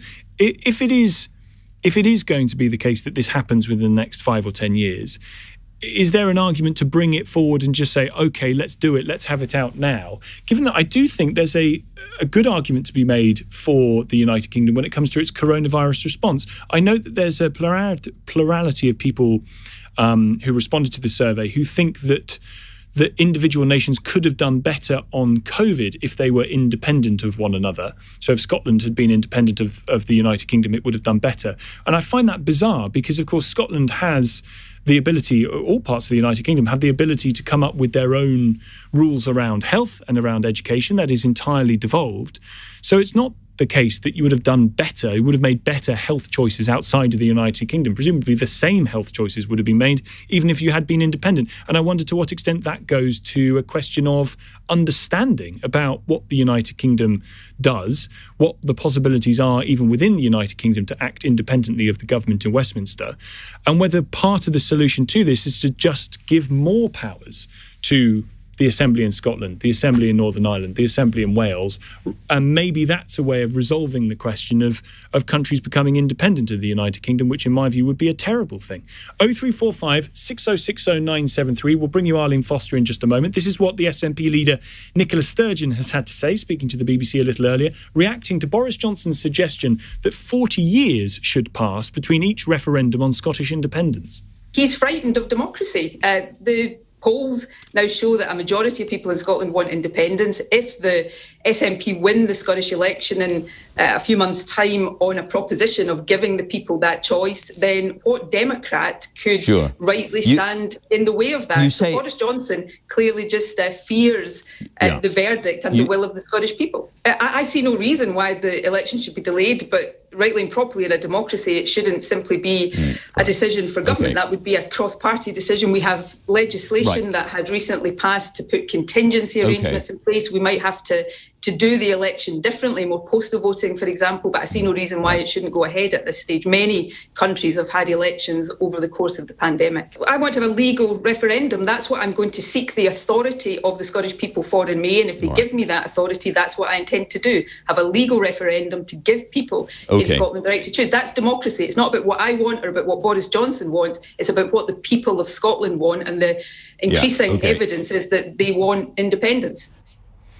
Nicola Sturgeon speaking to Andrew Marr on the BBC a little earlier this morning. If the numbers seem to be that the younger you are, the more belief you have that an independent Scotland is the right way forward. I wonder if that's the case. If it is, as Nicola Sturgeon says, the will of the people, as to whether or not Scotland is, the SNP is given greater voice to its suggestion of another referendum and an independent Scotland. Is it coming from younger people in Scotland? And if so, why?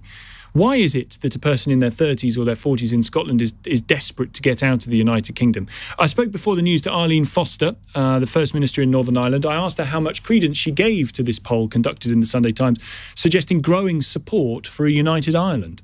What I find incredible from nationalist parties, whether they're in Northern Ireland or in Scotland, for that matter, is that here we are in the middle of a coronavirus pandemic, when we should be using every hour that we are involved in our working day to try and deal with that and to prevent death and to protect life and to protect our National Health Service. And here we are at this very moment in time, the nationalist parties are trying to put forward the case for not only a border poll, but for constitutional change. And it's interesting, even though this is an internet poll and it is a self-selecting poll, that even with that, there isn't a majority for a united Ireland, if you look at the figures. Yes, people believe that there will be a border poll. But I'm not surprised at that, given the amount of attention that there has been in the media and in commentary around all of that, so much so that it becomes a self-fulfilling prophecy. But of course, well, I read, Arlene, that you might be minded to think, well, if there's going to be one, bring it on, and we'll win it. Is that your view? If it's going to happen, let's do it. Well, look, I think it's absolutely reckless to be talking about a border poll at a time that we're in national crisis. Absolutely reckless. But the reality is, if there were to be one, and I think there shouldn't be because of the fact that we're dealing with a pandemic at present, if there is to be one, we will have that rational, logical conversation. And anyone that looks at it in that fashion will realise that our future is best for everybody within the United Kingdom. So I don't fear the conversation at all. But what I'm saying to you, Tom, is I would have thought that people should, in their political life and in political leadership, be looking at the real and present danger that we're currently in. Arlene Foster, First Minister of Northern Ireland, speaking to me a little bit earlier on LBC. 0345 6060 973 is my number, 84850 to text. We talk more about the chances of an independent Scotland than we do about a united Ireland. Is that really something that people are starting to pick up on? Is it because, as Arlene Foster suggests, there's just more focus on it for now? And if the worry of politicians who are pro the United Kingdom is borne out through greater focus, how do you shift the focus on? Because every few years, given the Brexit deal that's just been signed, Northern Ireland will have to vote on different parts of the relationship with the European Union that England, Scotland and Wales are signed up to. That's going to keep the issue close to mind, isn't it, for a lot of people? And similarly in Scotland, the SNP are going nowhere. There's a suggestion by Sir John Curtis, the elections guru, who forecasts that there are going to be 70 of the 129 MSPs, 70 of them are going to be from the SNP party after these elections in May. They're not going anywhere. The argument's not going to disappear. It might have peaks and troughs, and at the moment it is very much at a peak. I wonder if the only way to deal with the argument is to have another referendum, squash it again. If Boris Johnson is absolutely convinced that the United Kingdom is the right thing, then let's have the argument and let's have the vote. No? 0345 6060 973. Loads of you want to get on tonight. You will jump to this morning. Loads of you will get on if you're calling from Northern Ireland or you're calling from Scotland or Wales. You will jump to the top of a very long queue this afternoon. Tom Swarbrick here, 12:15. Swarbrick on Sunday with Tom Swarbrick on LBC. Call 0345 6060 973. Paul in Bedford's made his decision about the future of the Union. He texts to say, I used to consider myself as patriotic, but this government, with its Brexit and hapless management of the pandemic, has destroyed me. I'm planning to move to Scotland and campaign for independence from there, says Paul. John's in Armagh City, in County Armagh. Hi there, John. Hello, afternoon, Tom. Yes, afternoon to you. I think there's a big difference with this poll. It wasn't a nationalist newspaper, and it wasn't a unionist newspaper. It was a GB newspaper, which makes all the difference. And the thing is, when the Good Friday Agreement was signed, it was you could be Irish, you could be English or British, or you could be neither. Now, the Irish and the neither feel themselves more European, always have done, and I've always said that a united Ireland will not be the heart, it'll be the pocket. And as Brexit, and as it's going at the moment, if it carries on the way it's going, the differential between living in a united Ireland or living with the Great Britain is going to be cheaper with the united Ireland, the way things are going. And I think that's going to make people think long and hard. So the status conferred on Northern Ireland by the Brexit deal means that you think life there is going to become less sort of, poorer, for want of a better phrase, and therefore people will look south and see that the riches are available as a united Ireland as opposed to United Kingdom. Okay, fair enough. Taxes are high, maybe higher. I'll tell you what, pensions. Yeah. If I was in the south, my pension would be higher, and also the pay is higher, and also waiting lists. Okay, fair enough, you may have to pay to go and see a GP, but if the GP says you need a hip replacement, they'll get it done quicker down south than up north. And the arguments that Arlene Foster was making about precisely that, John, about the NHS not being available to you in the Republic of Ireland, about the Barnett consequentials, about the military, about all different aspects of the United Kingdom that people can take advantage of in Northern Ireland. Sorry, Tom. There's a neighbour of mine has just gone down to Dublin and had a knee operation down south. Now, it was actually performed by a doctor who works up north, because a lot of them actually, work both sides. And the thing, if she'd have gone through the NHS, she'd have had to wait 3 years. Now, and that's just. But that's John. Isn't that? Hang on a sec. That's an argument about the efficacy of the NHS. That's surely not a reason to just ditch the United Kingdom. I mean, you wouldn't be able to get a COVID vaccine in the south, would you? No, not as quickly, Sharon, and that is a downfall of the approach by the EU. I mean, exactly. I'm not sitting here saying the EU is all happy days, bells and whistles. I'm not saying that at all. But I tell you what, that a lot of what's good about the EU was what was brought forward by GB when they were in. So, John, if you were offered a vote tomorrow on membership of the United Kingdom or not, which way would you vote? Well, first thing I did when Brexit came, I got myself an Irish passport. I see myself as European, and to maintain my European citizenship, I would go for United Ireland. All right, John, thank you very much indeed for your call. Let's get up to Scotland. Here's Gary in Glasgow. Hi there, Gary. Yeah, hi, Tom. Hello. Can you hear me? Loud and clear. The UK government could do one of two things. It could create a situation where we've got another Northern Ireland on our doorstep, where there is practically civil war by not allowing Scotland to go its own way. Because don't forget, the United Kingdom is only about 100 years old in its present form. Ireland left about 100 years ago. And it's dysfunctional. It's not working. Or why is it not working? In what way is it not working? Well, I wanted to just emphasise my second point, that this would work if Scotland was independent, because you would allow Scotland to be part of a union, and Andrew Adonis has argued this on Twitter this morning, that we would have a union which is kind of federal in a way. Scotland is independent, so it sits at the table as an equal. And if a nation sits at the table as an equal, we would therefore have a stronger union. But hang on, sorry, this is such a rose. Things like Brexit. You're saying sit round the table as a member of the European Union as an equal, and the United Kingdom as an equal nation, as an independent nation, which Scotland has been for the majority of its history. But depends what you mean by independence, because Scotland would be handing over powers it actually currently has to the European Union. That's not independent. And the idea that hang on a sec, it's not. I'm sorry, it's not, particularly as we've come out, for right or for wrong, particularly as we've come out of the common fisheries policy. The idea that you gain independence by handing that back to the European Union, to Brussels, is rubbish. The other point is this: it's an incredibly rose-tinted view of the European Union that people around the table are treated as equals.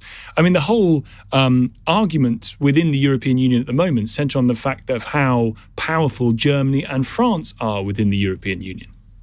Tom, no, you're wrong. It's a partnership.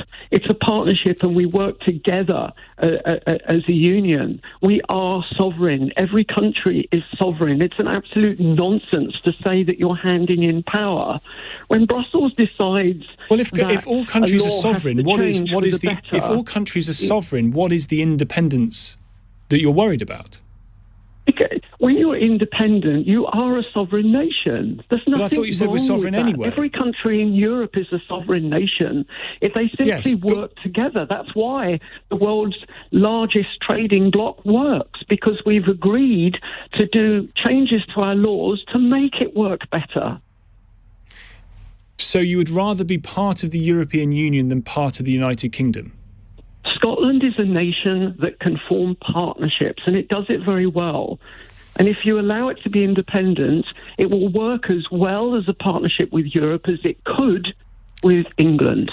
I'm confused, Gary, as to what it is about the United Kingdom you think isn't working for Scotland. Well, where do I start? Up in Peterhead, in the north of Scotland, you're seeing the decimation of the fishing industry. That's just one example. Many, many other businesses are being devastated because of Brexit.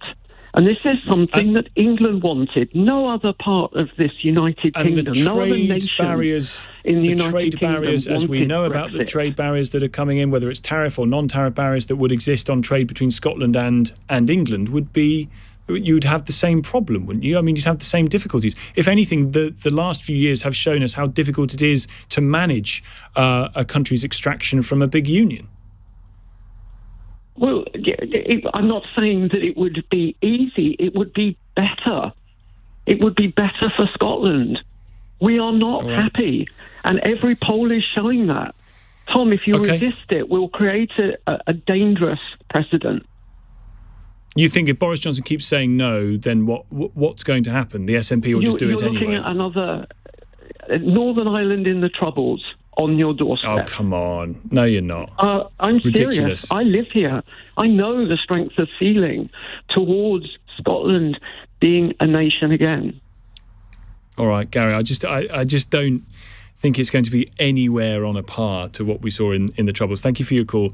Text here on 84850. Tom, I've always been a firm supporter of the Union and proudly British. Unfortunately, Brexit and the hatred and division it has set loose has made the cultural differences and direction of travel between Scotland and England in opposite directions. I now believe independence for Scotland is not only inevitable, but essential for the sake of Scottish cultural identity, says Jason in West Lothian.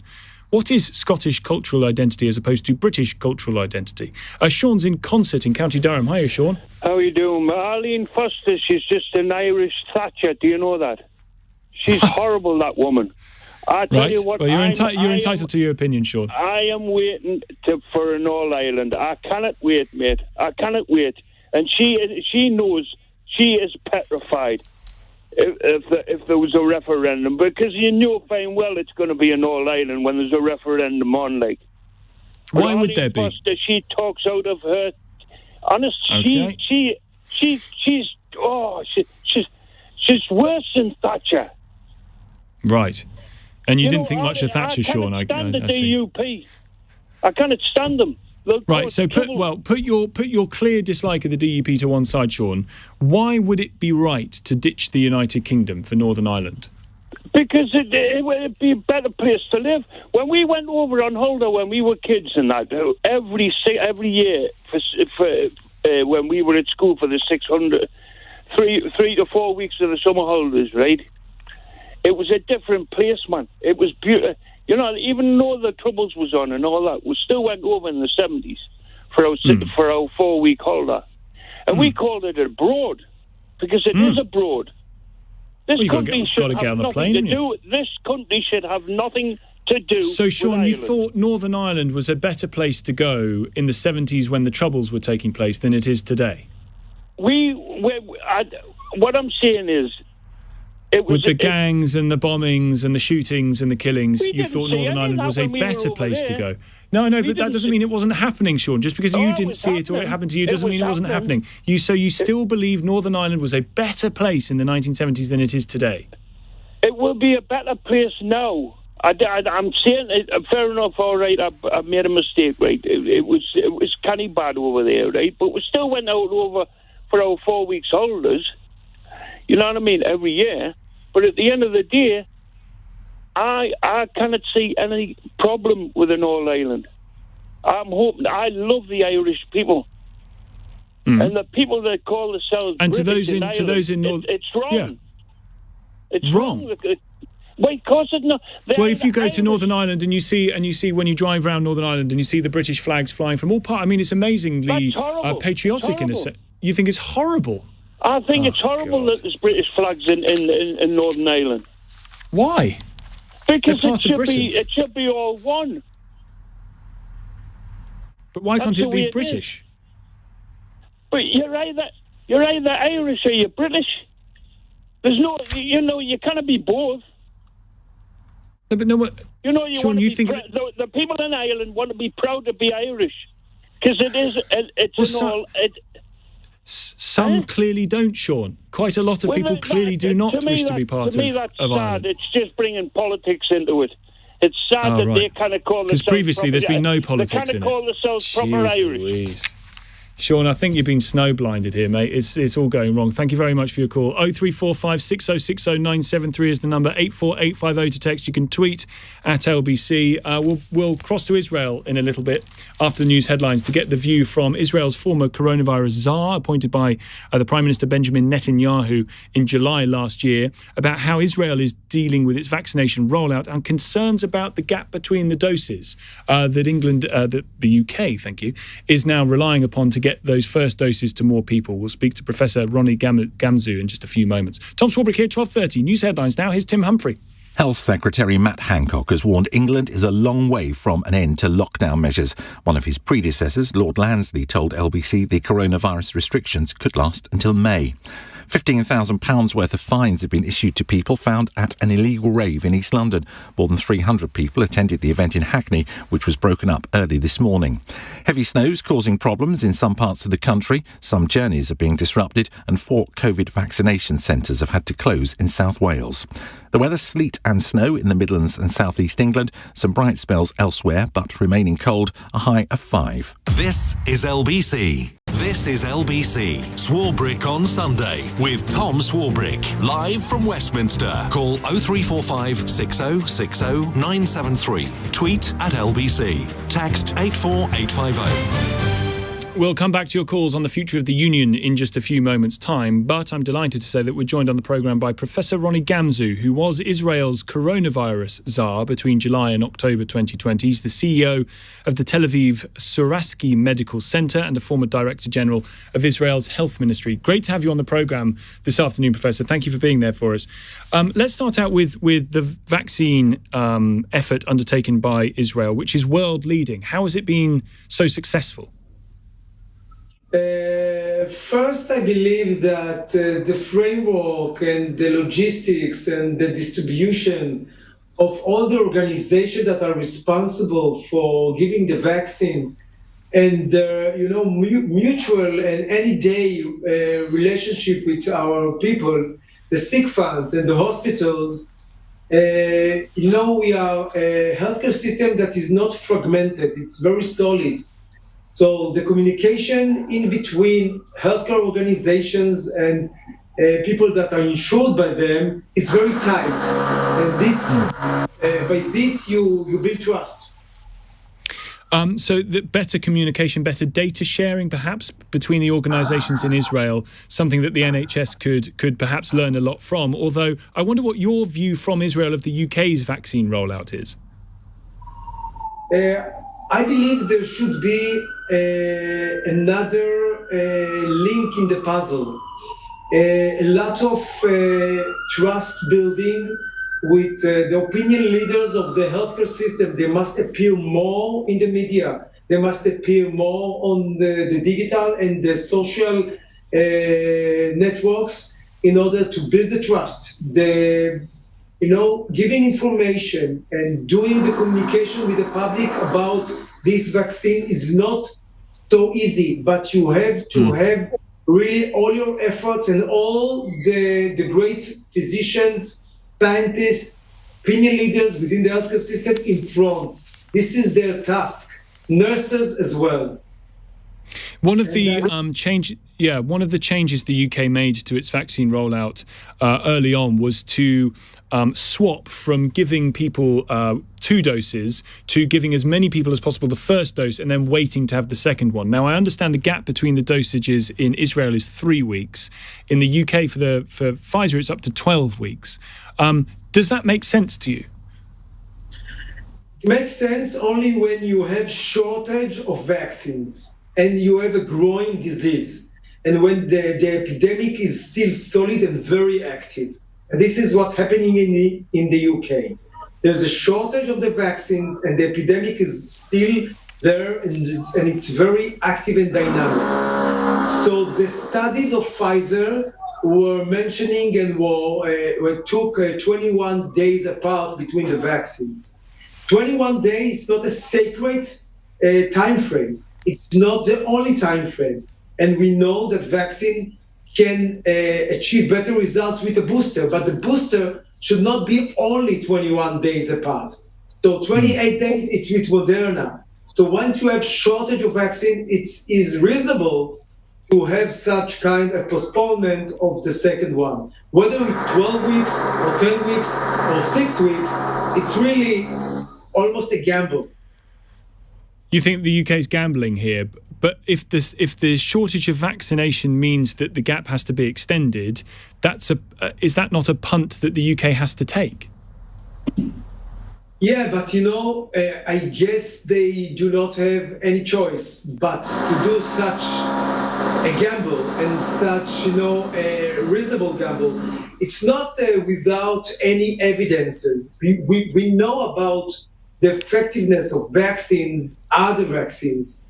So 21 days, it's not the only possibility, 3 weeks. So if you take 3 weeks or 12 weeks, or in between 6 to 10, we really do not have solid evidence to support this or this.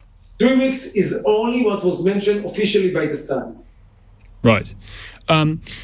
I spoke to Israel's ambassador to the UK back in March, when on the day that Israel decided to put travellers coming into Israel into quarantine, into hotels. And I remember saying to him, my gosh, you've just killed your travel industry. And he said, well, yes, but we need to put the health of our citizens first. The UK is now considering, nearly a year later, putting people who arrive into this country into hotels to quarantine them for 10 days. What was the science that led to Israel taking that decision back in March 2020? I believe even before that, at the end of January, 27 in January, I had a discussion with the official, the Ministry of Health here in Israel, of closing the flights from China. And then within 3 weeks, we also closed the flights from Italy. So we, almost an island country, we must protect our borders on such occasion. But the motivation to make it more solid and to enhance the closure comes with the new mutation, comes with the new strains and the variability of the viruses. And you see that measure is being enforced more and more strictly all around the world, also in Israel. Israel now is considering closing the sky for 2 weeks, total closure. And this may be all because of the mutation. Governments and officials are afraid, in my belief, too much of, mutation invasion, but I can understand their fear.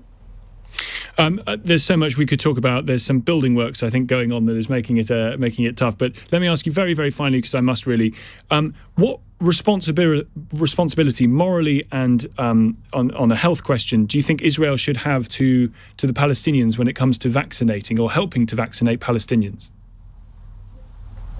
I believe we are one area. We are a stronger country with more and more relationship, with more and more influence, with more capabilities. This is a time of a war against the virus. When you are in the state of a war against the virus, there should not be enemies. You have to make possible also and to make it affordable as well for your neighbors, because you know what?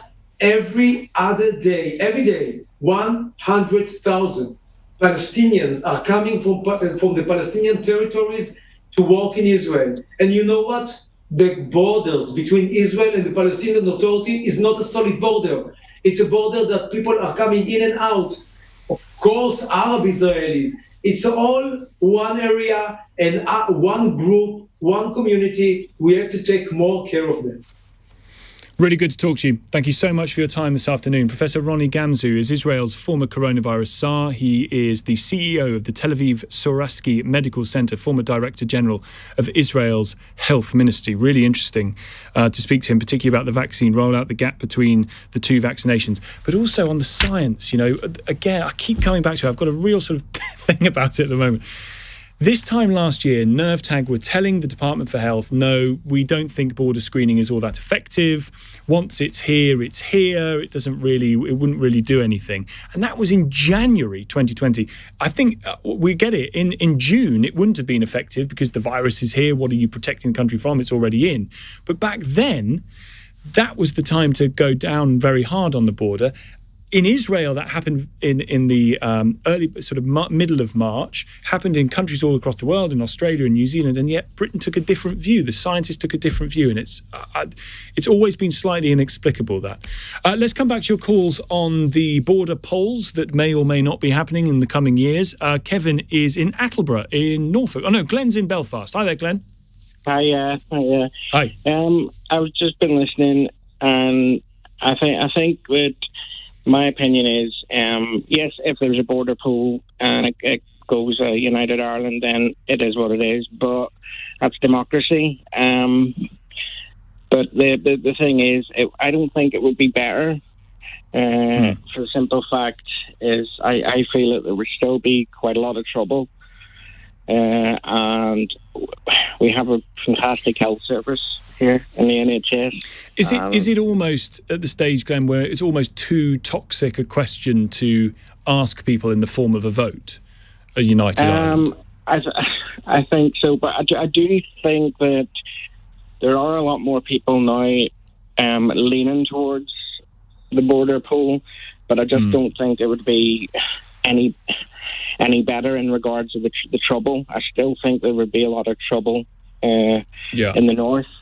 I think, unfortunately, I think that history tells us that you may well be right. Glenn, thank you so much for your call. I do worry too about, I see Michael Gove is putting together a big sort of cabinet committee about what to do regarding questions of the union. So worried is the government about it. And whether they learn from the Remain campaign, which argued from an economic point, from a security point, from a defence point about the reason why we should stay in the European Union. But Vote Leave had a much stronger emotional argument. And I just wonder whether they're worried about repeating the same mistake. What is the emotional argument to remain British, to remain part of the United Kingdom? Because you can talk all you like about, the NHS, the military, the pound, whatever it is. But people will still find reasons to say, no, I just don't feel very British. And if you are someone that doesn't feel British, where did that go? And is there an argument that can persuade you to feel it again? 0345 6060 973 is the number. We'll talk in a few moments too about the viability of the Olympic Games this summer. Cancelled, postponed last year. They're due to come around July, August this year. We've got the Euros potentially as well, something maybe to look forward to, but will it be able to go ahead? We'll speak to Sir Hugh Robertson, the chair of the British Olympic Association, in just a few moments. Tom Swarbrick here, 12:46. Coming up at 1 on LBC, Majid Nawaz. Local councils will be quietly given the power to extend lockdown rules until July, while schools will remain shut until Easter. Do we need more clarity around when this will all end? Majid Nawaz on LBC. Swarbrick on Sunday with Tom Swarbrick, live from Westminster on LBC. Afternoon to you, 12:49 is the time. Continue to take your calls on the issue of the union. I know some of you want to get in touch too about lockdown and the measures that we're all going to have to live under for, I'm afraid, many months to come, it looks like. And it may well be that coronavirus restrictions have an impact on those things that we were looking forward to this summer. Certainly I was looking forward to them anyway. The Euro football, the competition that is due to take place, having been postponed last year, that is going to happen this summer, as well as the Olympic Games, of course, which were due to happen last summer but have been postponed until this. And there are questions now about whether those games can go ahead at all, or indeed whether they could go ahead but with no spectators at the stadia in Japan in order to stop it becoming some sort of super spreader event. Sir Hugh Robertson is the chair of the British Olympic Association and former Minister for Sport and the Olympics during the 2012 London Games. I wonder how confident you are that the Olympics will indeed go ahead this summer. I'm as confident as I possibly can be, and that confidence is based on the discussions we've been having over the last week. We have spoken actually individually in the last week to the Tokyo Organising Committee, to the IOC, indeed the president of the IOC with whom I spoke on Friday, and in consultation with other major national Olympic committees around the world. And we've spoken to the United States, to Canada, to Australia, to New Zealand, to our friends in Europe. Without exception, everybody is planning for these games to go ahead. The question is how they go ahead and how you keep them safe and secure. And I guess if we're going to do this, then the idea of having spectators in feels difficult right now. Is your expectation that there won't be any spectators? I think it's too early to say, is the honest answer to that, Tom. The Japanese, when asked that question, have said they intend to make a decision on that in the spring. I think they could probably realistically leave it till May. It's not a sort of binary question, of course, because you could have everything from limited local spectators to the sort of, the full free-for-all we're used to at normal Olympic Games. I mean, frankly, I don't think that's very likely, if I'm honest. I suspect there are going to be some restrictions, but the key thing is that they need to they need and want to stage the games. The athletes are desperate for the games to be staged. So the top priority in all of this is the athletes, and then you work back from there. I've read reports that the head of the Tokyo organising committee has apparently ruled out the idea of having no fans at the Olympics, not least because that's how the money tends to be made. Are you having to push quite hard at the idea of having the Olympics with no fans, or is just getting the games on in some form the key aim? Getting the games on in some form is the key aim, and it's not for us as the British Olympic Association to tell the Tokyo organising committee how to run the games. And I know from my own experience as the Olympics minister here in 2012, you're right, ticketing is a very considerable chunk of the revenue for the organising committee, but it's not the only chunk. And of course, the IOC make a lot of money from their broadcast commitments. So what we don't know if the Japanese organising committee run into trouble is how much money the IOC might grant them from their broadcast deal. So there are a number of different ways you could cut this cake. What everybody is focusing on at the moment is not the debate we're having here, which appears to be whether the games should take place or not. That is not the debate in Olympic circles. The debate is how you stage the games in a safe and secure way. Which is, of course, the debate that should happen anyway, because the desire from you guys is that you want this to happen. And I think for many people who would love to see some serious sport take place over the summer, it would be great to see them happen too. I guess the problem is one of persuasion of people closer to the time. And again, particularly the Japanese people. A survey in Japan said that 80% of the Japanese people are against having the Olympics there for fears it being a super spreader event, even with the thousands of athletes that could be descending on Tokyo to take part in it. I'm sure that's absolutely right. I mean, can I just sort of go back a moment? When you said that we want the games to take place, that is absolutely right, we do. But we want those games to take place because of our athletes. And if you speak to the athletes in Team GB, remember that the life cycle of an Olympic athlete in some sports can be very long. They can do 4 or 5 games. In some sports, it's very, very short indeed. And this is the moment for a number of athletes. So, there's huge pressure from them to go to Tokyo and compete. And they get very unsettled when people who don't know anything about it, who are not close to the conversations, start chucking their 5 penny worth into the ring and saying that the games may be cancelled.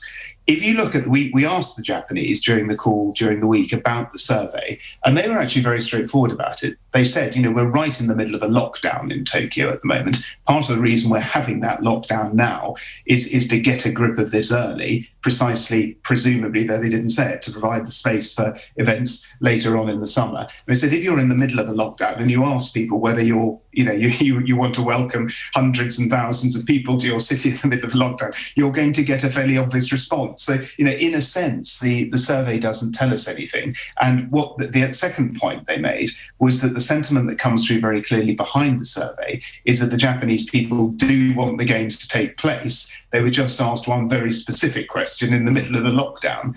So it may have given us a slightly unrealistic answer, and it may be a product of when you ask the question. Yeah. The commitment from both the Japanese government nationally, from the state government in Tokyo, and from the organising committee could not be clearer. They are absolutely all guns blazing to stage this event in a safe and secure way in July and August. Well, let us hope that it can go ahead with full spectators everywhere and people having a great time. So, Hugh, thank you so much. Hugh Robertson, chair of the British Olympic Association, former Minister for Sport and the Olympics during the 2012 London Games. Oh, for that time when we could just go and celebrate a British success at the Olympics, or indeed, you remember the sort of the fan parks for the last World Cup, and England would score and the beer would go absolutely everywhere. Oh, I don't know if it's going to happen this summer, I have to say. I feel pretty down about it. Jeff's in Carmarthen in Wales on this subject of independence. Jeff, hi there.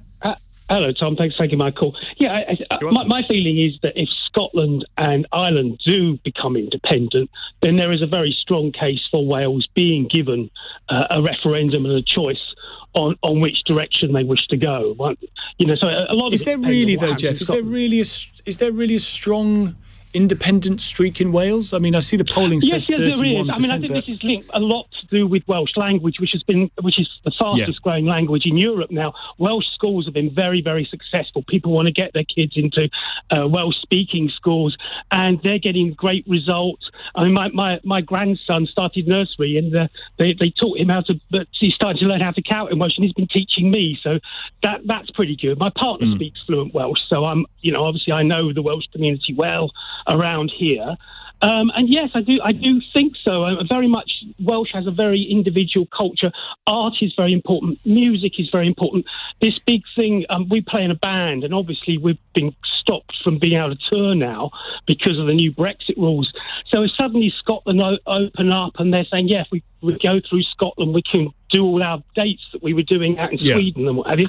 This is important to us. So I think the choice needs to be given to Wales. At the moment, if that referendum was held tomorrow, I don't think it would vote independent. No. But I have to say, Jeff, go and Ireland, that may well change. And we're seeing the effects of Brexit.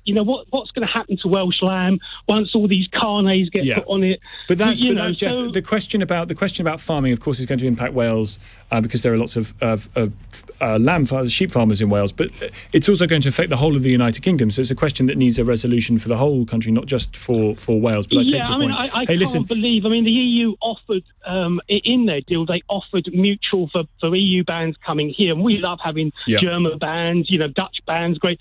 And there's a great tradition of music swapping here in Wales.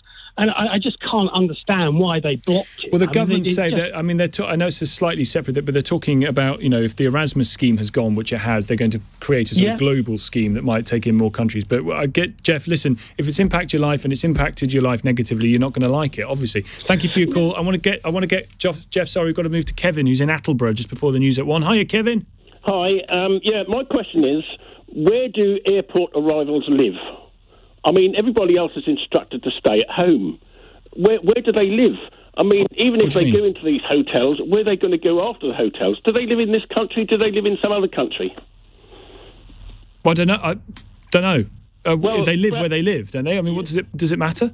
Well, if everyone else is instructed to stay at home, these people are disobeying the rules by not staying at home, aren't they? That's the clear point, isn't it? If travel is possible, overseas travel is possible at the moment for a number of different reasons.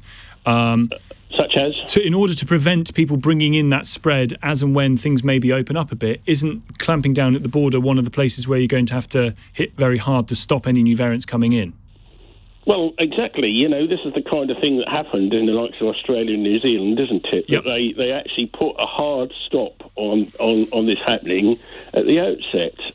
They did, and I don't understand, Kevin, as I mentioned before, why the science view on efficacy at the border hasn't shifted from January last year when they said it would be ineffective right up until right now when they still say, some scientists, that it wouldn't be effective. Kevin, we have to leave it there. Thank you so much for all your calls. I'm back with you tomorrow night, 10 p.m, Monday, 10 p.m, on LBC. You can listen again to any of this programme if you missed any of it. Global Player is available to you.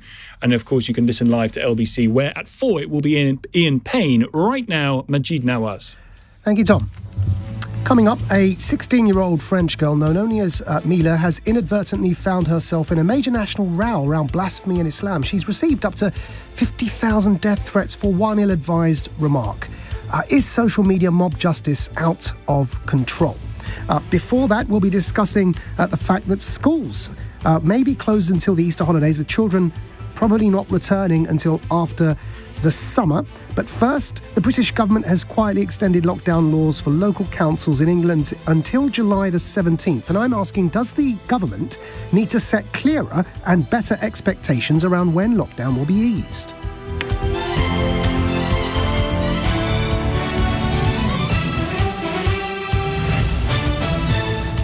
On your radio, on Global Player, and Play LBC. leading Britain's conversation. This is LBC. From Global's newsroom at 1 o'clock, people who've had a COVID-19 vaccine are being warned to avoid the risk of continuing to spread the virus. England's Deputy Chief Medical Officer, Professor Jonathan Van Tam, says it's not yet clear if vaccines block transmission. He's urging those who've had a jab to still follow social distancing rules. Dr. Alison Pittard, the Dean of the Faculty of Intensive Care Medicine, told Swarbrick on Sunday on LBC it's right that everyone continues to follow the rules. Although we